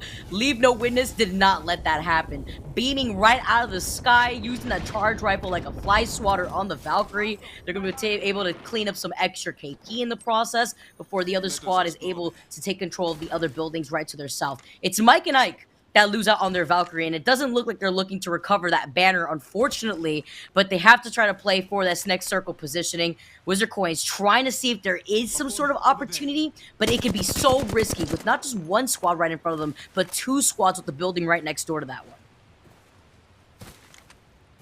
If anyone could do it, it's definitely Mike and Ike, but that's a weird scenario that they were in, Vicky. I'm not quite sure if Silent was trying to make an entry frag play, and then that's why he ended up on the roof by himself. But then he hits the skyward dive. It makes me wonder how far separated was Mike and Ike actually. The thing is having this high ground is huge, so if they could get a major crack and move in, they could have an advantage. While Leave No Witness still take their time. All the meds that they need to work with here. Try to rotate right behind the other team that's in front of them. Mike and Ike see the opportunity. They left the banner before it expires, so nobody to watch over that banner just yet, as Mike and Ike have the opportunity to get this res now with 20 seconds on the clock for this next beacon, or rather this next circle to close in. You can see the quick little check from Wizard Coin, just looking through the heartbeat sensor, finding some oh, okay. Is he trolling? I'm wondering, is he wondering? Pretty sure he's trolling his teammate. Oh my goodness. He's having fun maybe with it. Silent used some select words to him, and Wizard Coin's like, you know what? Apologize. All right, I'm not gonna take that slander here. You know what? Just make sure you're nice to me, and then I'll hit the res. It's kind of how I treat my randoms when I'm playing. I wanna be on the positive side of things. I think maybe he was just trying to time it properly with the circle closing in too. Would have been nice timing because now the circle's closing in, and they're gonna be able to get the banner, or rather the box. See, he's like, I've been there, I've done that. But you know, just trying to see what they can do while they start rotating in with the circle. Vicky talking about being nice. We already heard what you said earlier. I can't remember what it was, but saving frames while you rage, that allows you to stand up, so you could just skip one step. Okay. Oh no, it was when turns got bailed on. We both. Oh yeah. We're like, here's a taste of your own medicine, team. But realistically, Aegon by AOC has done a really good job when they are the solos. A weapon we haven't actually seen a lot of, Vicky. It's the Scout. We saw some great 2x plays earlier, but now again, the long range value on Stormpoint with so much open area, so much high ground that you have to make up for. You need these poke weapons, and that's exactly what Leave No Witnesses is thinking about as they move forward and take control with their squad here with this catalyst. So I'd like to see a couple spikes maybe laying behind them, maybe at the doors or something like that. That's exactly what Purus is going to do, just to make sure nobody is coming in from round 2. The problem is with round 2, people could still potentially rotate behind you, but you get 3 of those spikes, so it's going to be valuable. You get information if somebody does cross that, as well as Evo Shield information once it does some of that damage. I also really happy that you pointed out the Scout and the lack of use of the weapon, because here on Stormpoint with so many open areas, you're going to have those long-range weapons put in a lot of damage and put in some pressure, but obviously some guns rotating into the meta basically do what the Scout does, if not maybe even a little better, with less attachments necessary, such as the charge rifle that we keep seeing a lot of the players rock here in the lobby. It's kind of been something that we've seen since the very start of Stormpoint. The charge rifle's always been such a strong weapon to rock, even when it comes to charging up those Evo shields. But close range, that Scout comes in clutch with the hip fire, one of my personal favorite weapons. But again, you have the 30-30 that so many players have been able to master with the bullet drop, putting in a lot of work with the skull piercer when it is in rotation in the replicator, which not right now it is, but it was yesterday. So it's all about preference too when it comes to some of those weapons. And the one thing that the Scout really uses well is the double tap, and we haven't seen one today. I didn't see any in my ranked games earlier today. It makes me wonder, where is that thing? Because we see the skull piercer inside of the crafter. Will the double tap make its way in there eventually? So the value of the Scout really starts to go up. Here's the rotation coming in from Aegon by AOC. We've seen a lot of like saving private, whatever teammate it is for this squad. Is they get one knock onto Dundee, that's another charge rifle into the back. Right as you were mentioning it, Vicky, the weapon shows its face again, this time in the hands of Turns as Team Ware ends up getting bled out. They're going to end up taking control of the backhand side of this zone. But right now, again, without any rotation legends, it makes it very difficult. So they decide, hey, you know what? Let's go back into the zone, make our way around, and see if we can play this one safe. NorCal is not letting that happen, though. And NorCal's had a very quiet day so far, but this is another talented team. Yeah, they beam that player over on the other side. They're ignoring the fact that they're getting shot from behind, and they are trying to send it. You talk about taking some of that circle damage. Sometimes it's worth it, because in this case, they have Zell on the Valkyrie. If they get pinched playing on the edge, which works into this comp minus the Watson, where they want to bunker down in the building, I believe this is the only squad, actually, that we've really been able to see rock the Watson. Not really seeing the cryptos that we usually see in EMEA. We've been still seeing them here and about, despite him not being able to scan where the next circle is going to be pulling. But they have the Valkyrie here with the Skyward Dive just to reposition if they're in a bad situation. They got pinged here earlier on this lot. They're going to be able to start rotating inside of this building. And they have to plan where they want to go for this next circle, because they have a little bit of a distance. They do take the Skyward Dive, and they have less than a minute to make their next move. The fortunate thing is you have the gold helmet on top of Zell, so if you need to make another rotation, you could go and do so. But this is a tough spot, Vicky, because it looks like they don't have many spots to go. Instead, they're just going to land on top of this lone solo who's on the rock, which means that they have a huge advantage now before they move into the zone. They still have to go forward. That's a really nice rolling thunder by the enemy team, but they made a small mistake. They weren't expecting the Skyward Dive to go directly on top of them, and I'm not sure which team this is, but they're putting up a fantastic fight. A ends up going down. Zell gets a little bit of help from another team as Lonely Fans gets eliminated, and the push on over towards the zone has to be immediate. As you see, they are going directly side by side with Aegon by AOC. So Aegon by AOC rotates back around, comes directly on their backhand side, and potentially takes them out. And the charge rifle from the distance, Razor coming in involved and going to try to go in for a third party potentially here after Aegon lose out on turns. Get that other player on the other side from NorCal. They have to roll right back and avoid this rolling thunder coming in, trying to dance around it while taking some extra damage. Again, I do think that is Razor on the right-hand side. They cannot get the res on turns, which is unfortunate, but that rolling thunder is what did the nail in the coffin for that player while he was knocked. They get the quick shield swap. They could craft. Yeah, they could actually get the beacon right back in here, because the mobile respawn beacon, like we were talking about the replicator being right there, is in that rotation for the weekly rotation. What a spot to die. Turns possibly getting back into this game as you have a great angle for Orioles too. And this is the combo we've seen a lot of players rock, whether it's the Nemesis and Prowler. The Nemesis R9 puts in serious work, and I love the positioning here for Orioles. Beaming with the Nemesis out here while holding onto the high ground. Putting in some suppressed fire while Force is going to be able to get turns right back in. Look at the damage with the Nemesis as he continues beaming. Doesn't get a crack, but it's about sending a message is what I always say out here. Bunch of death boxes too right in their line of sight. 8 squads still left in this next circle.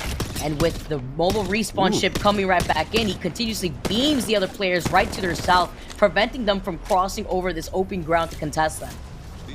Looking like me with the battle rifle in Halo 3 out here, Vicky, but Turns gets his loot back. You know, and you know what? They did it again where they timed it perfectly with the zone. So really nice job by Aegon by AOC. They're going to have to rotate immediately, though. Turns, he doesn't have any major heals. He's just going for cells instead. What's the move? Left, right, or straight up the gut? Again, without any Valkyrie, you're going to have to make your way into the mill. You worded it perfectly with this team. It's basically like saving Private Ryan out here, and they did that with Turns this time around. The smoke coming out from Force, so that way they could get onto the high ground without getting shot from their back. Dropping down some ammo, just in case Turns didn't have the opportunity to get that first. Force drops from the high ground, just looking to see where the other squads in the mill area is. It's not pulling directly towards what we saw earlier in the last game for this final circle. It's pulling slightly more to the north, but still very similar circle while all the action's happening on the inside of mill. Razor loses out on Blitz, but they have not lost out on the other 2 members, so they still have a chance as Borton elects to go into the smoke. Bursty stays outside of the Seer Ultimate, so the Seer Ultimate doing a great job of splitting up both of these players. As you see, Team Tyson ends up losing out on Kodagami. Orioles gets a knock onto Wizard Coin. So that means only MJ is left from that team. And then Silent, who ends up getting back into the game. Remember, they rezzed him over towards maybe like zone number 3, and he comes back to bite Aegon by AOC, and then he gets re-knocked with the car coming in from Force. Partnered squad on top of partnered squad. Mike and Ike ends up going down. Aegon by AOC starts to heat up, and these are the games that Aegon by AOC has been through over and over again. They just have not been able to capitalize with all 3 players. They get blessed with that mobile respawn beacon. Now Razor's looking to grief, and that's exactly what they do. Huge right there too, because they're playing this as a duo. They force a 2v2, tries to get the finish on that knocked player. Has a digi-threat ready here too to see right through that smoke. Having to back away though and call in the Rolling Thunder. Just trying to prevent the other squad from trying to take what they made as theirs with that first knock. Covering both angles too, so that way they can try to at least contest this squad that's on the low ground. They need this right now. They need the extra KP. With 6 squads left though, they can't give up this ground. And the zone's closing in 10 seconds, so if you're going to go for the res right now, you absolutely have to, and they can't because Orioles ends up getting griefed again by the charge rifle. The Thirst goes through, and now Aegon by AOC as a duo, Razor by a duo, multiple teams inside of the mill already.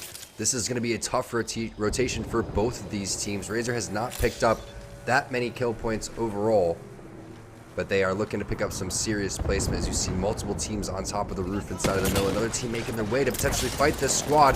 And Bursty maybe should have been a little bit more disciplined on the trigger. Ends up shooting, giving away the position, and gets turned on by multiple players. Notify happening on the other side as Borden's gonna get finished off. That's Razor going down. 5 squads left as Enemigo falls low, having to pop this shield back behind what little cover is this next corner. They have the Bangalore and the Catalyst wall, amazing wall to block off the line of sight of the players on the other side. With little to no cover though, they have 30 seconds left to move away. The black hole, as it puts all of their attention on there, it gets pulled right into the line of sight of NTC. They get finished off. Leave no witness out of all this chaos are out in the distance with the Hemlock from the care package in the hands of Pyrrhus. Perfect wall, perfect Seer ultimate as well. Vicky, you highlighted them before, and it looks like they're on the verge of picking up a dub. So healthy, triple red armor. Only Force remains from Team Aegon by AOC, and there it is. A new champion in the arena. It's Leave No Witness, picking up a massive win in game number 5. Dude, it was just a matter of time. That's why I highlighted this team. They were popping off. Their individual skill is next level. And they played that last game perfectly in the sense where they were playing outside of where all the chaos was going down in mill. They counter-rotated, they went long, they cleared the southeast side of that circle originally, and were able to get around into that next circle without putting themselves sandwiched in between mill. So a great performance from Leave No Witness. It was just a matter of time, Tom. Yeah, that's why their positioning was so strong too. So just fending off and again keeping all the action directly in front of them. And there was a lot of it. We saw again the mill was tough to go and navigate through. Team Razor did a great job swinging, getting that kill onto Orioles. You saw Aegon by AOC doing whatever they could, scrapping throughout the entire game. Mike and Ike, all of our partnered squads put up a great fight right there. But in the end, it was an open team. Leave No Witness. Again, waiting for all of that action to unfold, pouncing on top of that. The timing was phenomenal, but the good thing for the lobby is 2R1C ended up getting slowed down in game number 5, so it's still anybody in terms of being able to pick up this sub on the Mobile 1 leaderboard. You know who was consistently still in top 6 and top 7 was Team Razor. They were still there, they were still present, even as a duo. I want to throw it to Yeso to hear his thoughts after game number 5 while we're left with one more game on Stormpoint. You are the Apex champions. Welcome back, folks, and we finally have a new winner here today. Razor with the first and fourth game wins. Of course, in the middle of that sandwich was the 2R1C back-to-back victories. And now Leave No Witness here in game 5 get a very important win. Razor still very likely in a strong position. They finish in 6th place in this game. Not a ton of KPST squared mentioned there at the end, but a few more points to add to their total to try and keep 2R1C as well as the rest of the lobby at bay here going into the final game. But Leave No Witness, and Vicky hitting the nail on the head, really just well played late game, taking the right fights at the right time, cleaning things up, and then very easy for them to finally finish off Force as the final player remaining. They're on Aegon by AOC to secure the win there officially. Let's take a look, though, at our Mobile One high performance moment here from game number 5 as we get ready for our final game of the day. And it's going to be this fight near the end. And Vicky was already highlighting how she thinks this Horizon might start to crop up more and more as a counter to the Dark Veil, as a counter to the Catalyst, because you can just throw that black hole in and create all sorts of chaos, and these teams will never see it coming when that Dark Veil is up. And as that initial engage goes through, it's now time for Leave No Witness to come in here for the third party. They wipe out McDonald's Wi-Fi, clean up the last few kills here, and now it's just up to, thanks to the Digi threats, easily finding Force amidst all the smoke and cleaning up that final kill. And it's just a very straightforward finish here. They get the third party that they're looking for, while NorCal and McDonald's Wi-Fi are duking it out.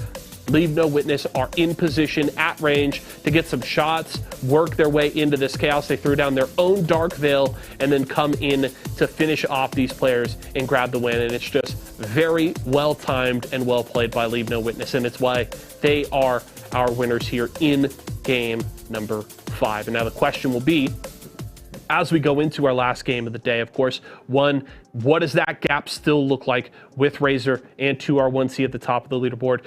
Does Leave No Witness with that win put themselves in a position to threaten if they have another really solid game in game 6? Let's take a look at our Mobile One leaderboard and find out the exact state right now. So Leave No Witness actually pass up 2R1C with that win. That is huge. So 2R1C and Leave No Witness both in a position to make moves, but Razor having that 10-point buffer is going to make them feel a lot more comfortable. Even Aegon or Lonely Fans could make a move, though it would be very, very difficult to do so. But that door is at the very least open to anybody in that top 5. But if you're Razor, you're just focusing on playing a smart, deliberate, controlled game here in game 6. You don't have to pop off, but you have to ensure that you are taking high percentage fights for your team, putting up a little bit of KP and getting into that late game, giving yourself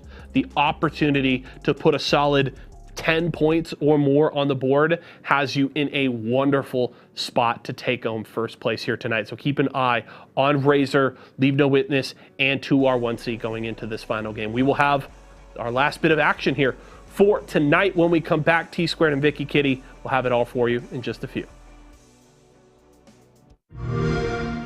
Are you ready for it? Are you ready for it? Are you ready for it? Keep shining those lights on me, like nothing you've ever seen. Are you ready for it? Are you ready for it? Are you ready for it?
One game remaining here in Series E for Apex Legends, and it's our open night, but it's looking like a pro lobby with the amount of talent that we have here. T-Squared and Vicky Kitty bringing you the action. All right, Vicky, leave no witness. They got the dub. You predicted it.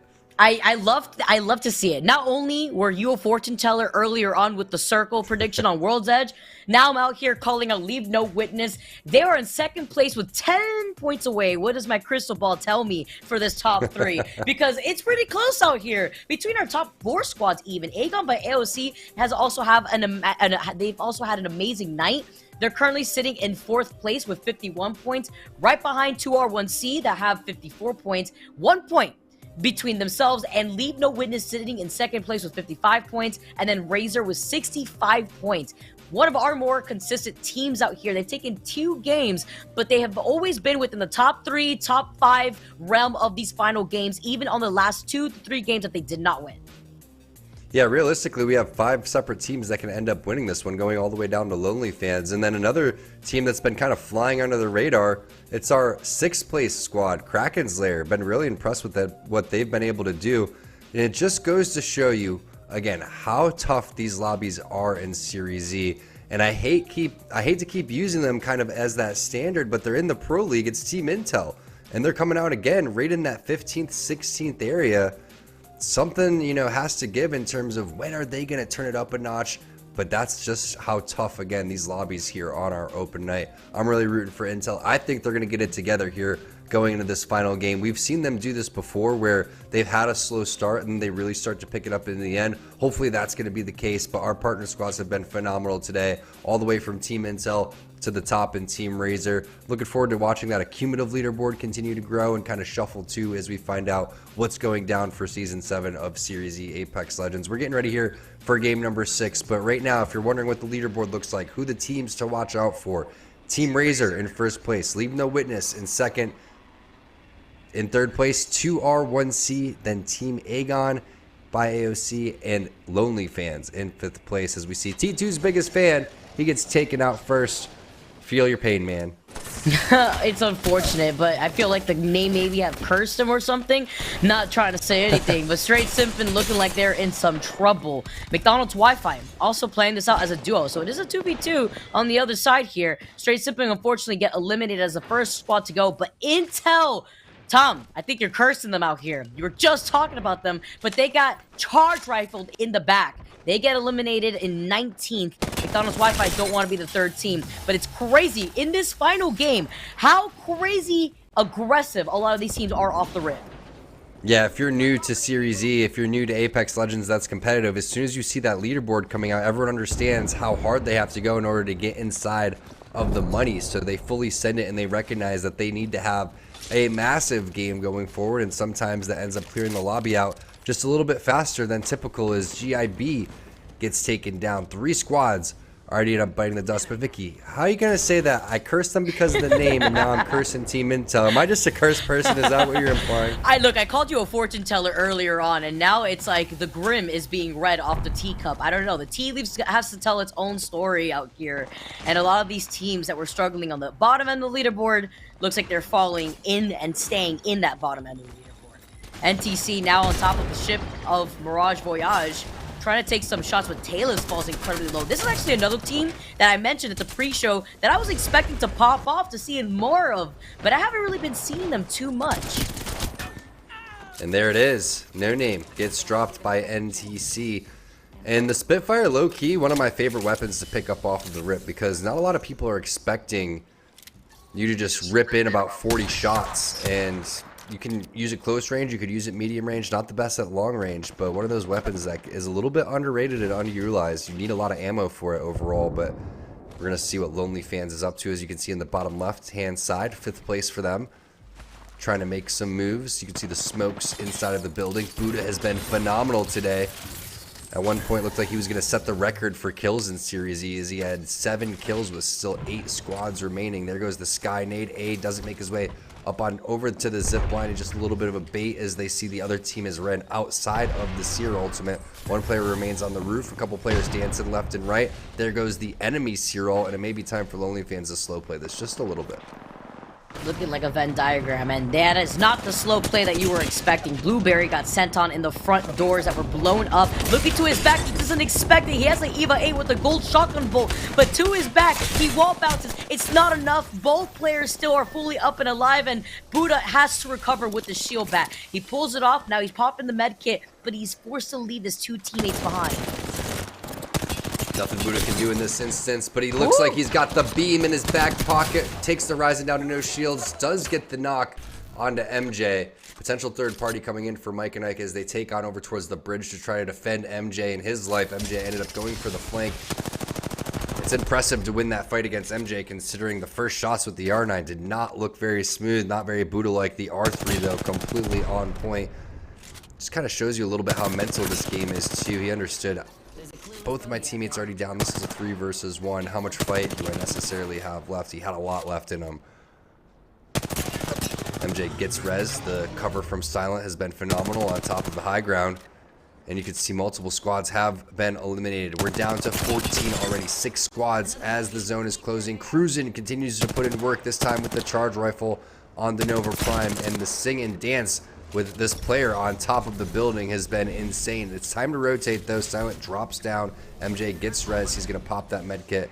And eventually they should be skyward diving out of here. Cruisin's having his own party with the charge rifle somewhere in the distance. So while we saw a Renegade Trident make its way through the choke point right to the side of where McDonald's Wi-Fi is fighting off this squad, they are still in the circle. They drop some syringes, some extra equipment. He picks back that syringe and says, wait, I need that. Just try to drop that energy that I didn't need right here, as he is rocking the flatline and R9. They're gonna start rotating soon, but they're not able to cut off that squad that they were trying to contest here. They're able to take the gravity cannon, and now they're gonna be able to start rotating.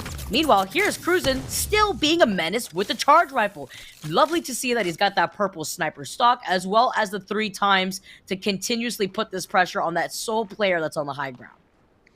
Yeah, if I'm not mistaken, the stock helps you with zooming in and reloading, I believe. So you're going to be able to get a little bit quicker with this charge rifle. The purple stock is definitely valuable in this instance, plus the 3x puts in some serious work. The 2.4, my favorite scope for this weapon overall. They say once you go past that, you start losing aim assist, and you know I'm not about that life thinking. I agree, and I learned about that recently there too, especially since one of my favorite scopes is actually the 2x4. Realized I was just griefing myself. Also important too to make sure you have that purple sight or purple stock on the charge rifle. He gets that last player. He finishes 3 free agent Esports, and the charge rifle in the hands of Cruisin just allowed him to basically wipe that entire squad. The kill feed showed us right. But I like how you highlighted what the stock does for the charge rifle, because when it comes to the reload animation of the charge rifle, I feel like it's one of the slowest guns when it comes to reloading, if not the slowest gun. And not too sure if this team knows, but they're about to get into the open arms of Cruisin and his squad on the other side of this gravity cannon. And they do. They take a ton of damage along the way. It's going to be Zell. Team Tyson is in the vicinity. Nice job from Team Tyson taking on over towards the high ground and picking them off. But then NC is in the area. It's going to be Thezar as NorCal gets eliminated in 12th place. Cruisin elects to not go for the smokes before he goes for the res. Has both of the smokes in his back pocket. Has the creeping barrage if he wants to use it. Seer ultimate is going to be used as well. And the lobby continues to heat up as we jump on board with our team in 2nd place. 2R1C. Looks like they got a fight over towards Jurassic Park. This squad that's so close in that top 3 scoreboard right now, sitting in 2nd place with 57 points after getting some KP to their name for this game. Random weird horizontal placement of that Rolling Thunder for that one missile. Avoids that with the Q from the Horizon. Something else that's super important too when it comes to the Horizon pick. It's not just the Catalyst counter picks, but of course you could take that Q up into the heavens and try to avoid that creeping barrage sometimes. BJ falls incredibly low, but he gets out of the line of sight. The smoke helping him out, giving him some extra insurance before the jump over through the bunker doors to finish him off. As a Seer ult comes out from Hierarcha, they have the notification and the information. Look at these double Seer ults. This is crazy right now, but this is what it seems to look like when it comes to the Seer meta that we've entered. Uchaku falls low. Hierarcha's about to meet him right back in the lobby. Not much he could do when there's no cover to hide behind. And 2R1C, our squad in 2nd place, gets taken out by Kraken's Lair, the squad that is currently sitting in 6th place with 40 points. And they have a chance to potentially move inside of that top 3 area as Aegon by AOC starts to move up. You can see Orioles is interested with the scout. Doesn't have a digi threat, on top of his R9, so if smokes end up going down, he's not going to be able to see through that visual clutter. Turns trying to crawl up. You can't crawl up there, Turns. You're going to have to use the door, buddy.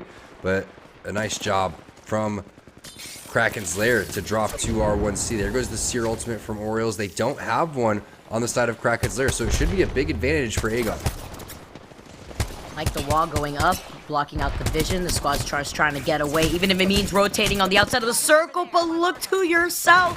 It's free agent players moving into third party. What timing after they had just gotten a knock on that squad that was trying to get away with the G7. Free agent players see the alley-oop with the gravity lift. Nowhere to run as they take down that player from the skies with the R9 clipping him. They're going to finish him off, get the dirty. They're trying to see the res happening in the distance. No way, Jose, as the shots with the flatline come out from first worst. Doesn't get much better in terms of a third party. Both of these teams were still fighting, so you're able to pick up kills from both of these squads. There used to be a time, Vicky, when you would get the elimination from teams that were still on the ground. They got rid of that a couple of seasons ago. Made it a little bit more difficult to go for these kill records, but nice job from free agent players to be able to scoop in and pick up some serious kill points. Unfortunately for Turns, that ended up costing him his life, and it looks like it's going to cost him forces as well as the punches are coming through, and Aegon by AOC goes out in 10th place. Unfortunate timing for them, but great timing coming in for FA players, and they're not done yet as McDonald's Wi-Fi now comes in for the 5th party. What is going on? This is looking like a graveyard, and it's McDonald's Wi-Fi shift that is up right now to clean up what is left inside of Jurassic Park. Currently beaming down the players that are trying to go through that choke point by the bunker doors. They get a knock onto Worst, and now they're trying to close in the gap. Despite the circle closing in, they can definitely still out-heal the circle right now. They're not done yet. They want to keep continuing this fight, but there goes the smoke. He has the digi of his own. Bin hits the wingman shots that he's looking for. Arcstar is going on over towards the door. Trev Stack selects to go for that Seer ultimate. Will they push through the door, or will they go for the res? It looks like they want to trade out reses, but that's not what Trev Stacks is trying to do. He looks for the armor swap perfectly on top of the box, shoots through the knockdown shield, and continues to put the hurting on, but Bin is the one player right now that they need to shut down. Creeping Barrage ends up landing. T-Dong ends up going for the armor swap as well. Medkits need to be hit on both sides. It's Bin from free agent players against the world. He has 2 players directly in front of him. Are they going to go for the res, or are they going to continue to push through? The wingman shots connect, but not enough. Knockdown shields being used as well. He's on the hunt, and he finishes it off. McDonald's Wi-Fi goes out, and Bin goes huge. That was so entertaining. That 1v1 fight, all I could think about in my head was, wouldn't it be crazy if the Keel got canceled from a Seer attack out of nowhere with a 6 party moving in? They get both players' banners, and free agent players are still up and alive thanks to Bin coming out on top. He's going to be able to pop the Phoenix kit and use the mobile respawn beacon that's to his left if he wants to up to that. Doesn't look like that's what he wants to do. You can see the ping actually going down. Maybe just trying to take priority over going into that next circle so that way they don't run for their lives this entire rest of the game and be in a very difficult situation if there's no loot. I wonder if they have a Moby on the body, and I think that was the play, so they can just loot a little bit faster. He needs to go and continue to get medkits throughout all of this too. But the zone is going to start getting a little bit harder to manipulate because you do have zone number 3 closing, and we know what that's going to do for you. But this is an interesting play. I wonder if there just wasn't enough meds, Vicky. And he said, you know what, I'm going to get inside the zone, maybe craft something for you guys, and then we can get you back. But 6 kills, 4 assists. Bin definitely looking like the MVP as this game as he perfectly ends up hitting his med kit. I was thinking, you know what would be just like some sweet, sweet Storm Point revenge if a Prowler came through when he was hitting when he was hitting that Phoenix kit going down the hill.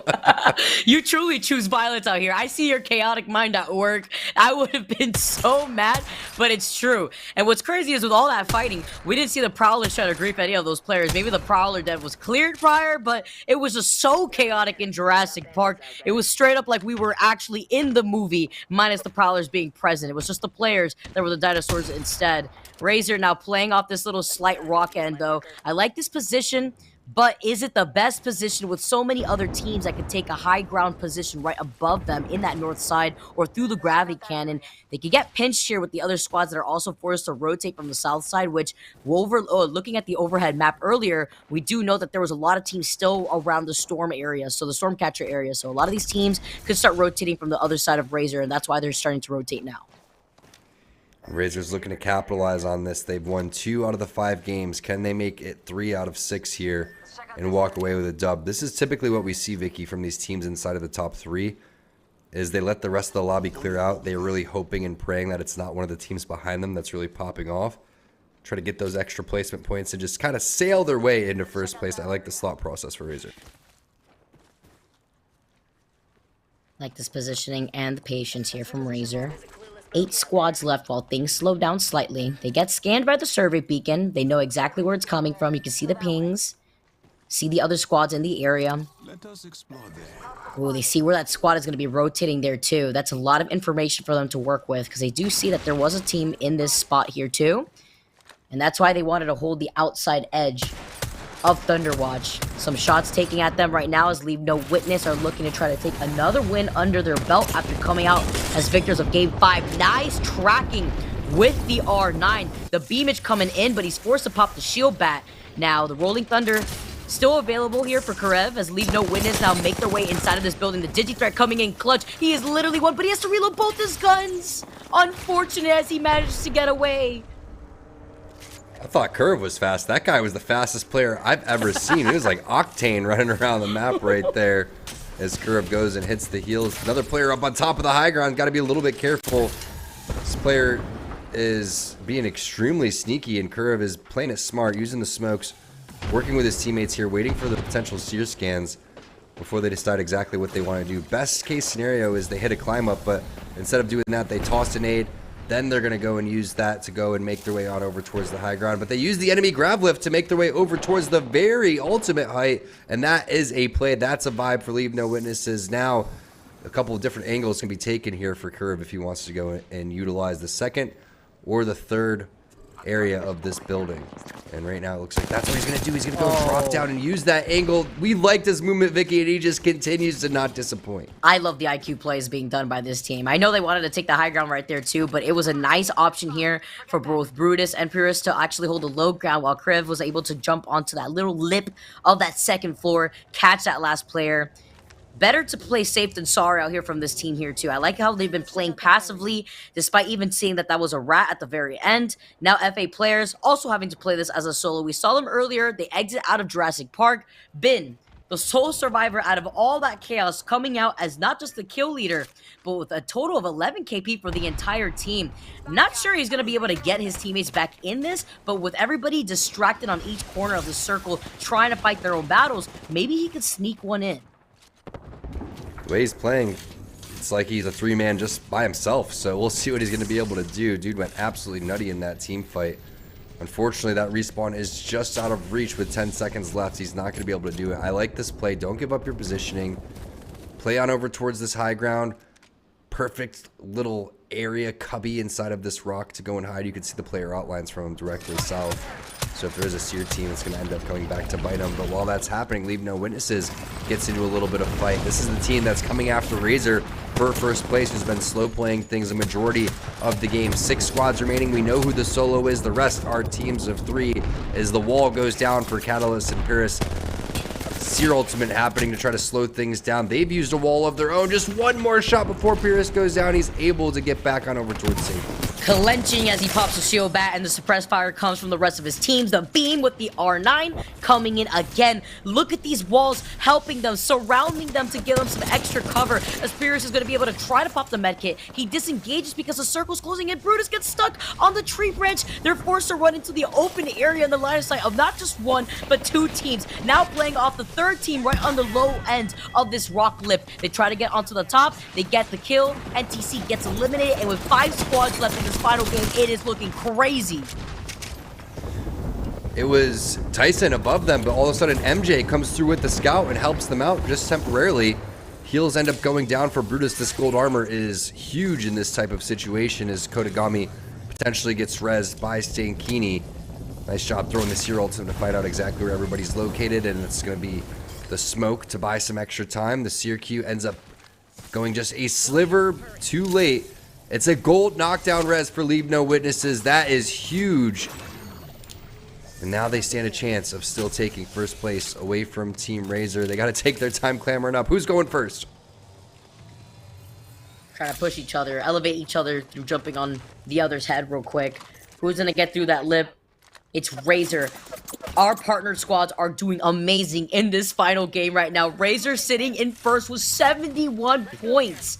They are looking on fire. Tyson on the other side. They're going to be able to sit on here with Mike and Ike also across from them. But this is a good spot for them to hold, because while they have the rocks, they have that natural cover to work with to play off the high ground that the rocks provide. But they have to look to the side to make sure that they don't get snuck up on by the other team. Nice shots with the 30-33X from Blitz, trying to get onto Silent from Team Mike and Ike. Takes him all the way down to no shields. About 40 HP left on Silent. As you can see, the missile swarm going down on top of the rock. It's not able to land. Leave No Witness still needs to make the way on over towards the zone. It's the 2-4 here for Purist.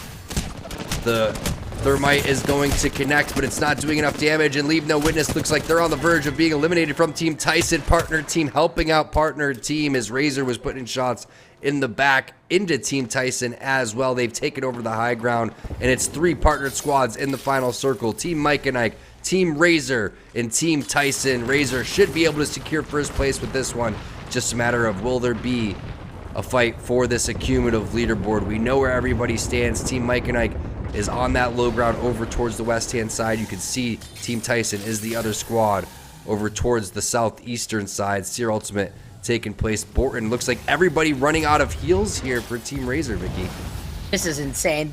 I'm sitting on the edge right now. That's why you saw Blitz swap over to the blue Evo shield and having to give up that red Evo shield behind, but it's not like he needs it. He gets the first knock, but with the other team on the other side, they can't give this position up. You know the third party's gonna go in, but they still need to capitalize off this KP. They're sitting in first place. They want to make sure that they stay on top.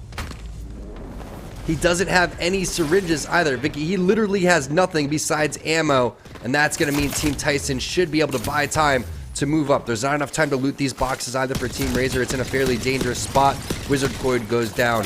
One more player remaining behind the knockdown shield. That's going to be MJ. Razor laying down shots over towards the high ground as well. Remember, they don't have any meds. It's a 3-on-3 straight up for the final game. Team Tyson in 5th place going up against Team Razor. Borton, the healthiest member alive. They do have to clamber up. Kodagami taking a decent amount of damage. Borton with some really great movement as Stankini lays down the car shots directly into his back. Bursty making his way through the smoke, but Cruisin's been an absolute menace with this charge rifle. He doesn't have any big heals, so he's just gonna have to slow heal using these cells, and it's just not enough meds, not enough time for Razor to reset. Team Tyson takes game number 6. Huge for Team Tyson, where they were sitting in 9th place before this game even started, but our partner squads being the last 3 squads alive for that final game is the best way to land the cherry on top and wrap up our night for today, Tom. That was crazy. Congrats to Tyson for also staying consistent in the best way that they can, because they were top 3 a few times, including on World's Edge there too, and Razor probably finishing things off in first place with the KP that they held, as well as their positioning. They had a lot of points on the Razor side, and Tyson had numerous times where they were inside of final zones. They just weren't able to capitalize, but we did see 4 different winners overall, when at least we had only 2 after 4 games. So Leave No Witness and Team Tyson putting in some big work in game number 5 and 6. What a day, what a night of Apex Legends here for Series Z. That was extremely exciting. We saw so many different new names coming through. We saw some old names returning, like Team Lonely fans. Everybody put up a blast, so shout out to the players for competing.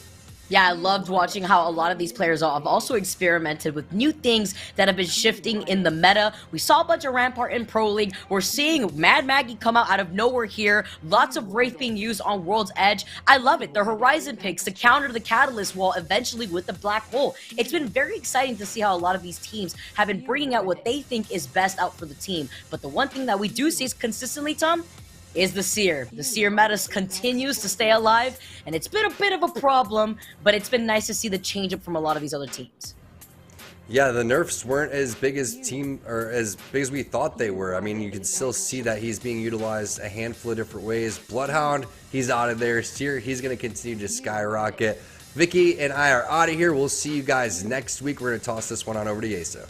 You are the Apex champions.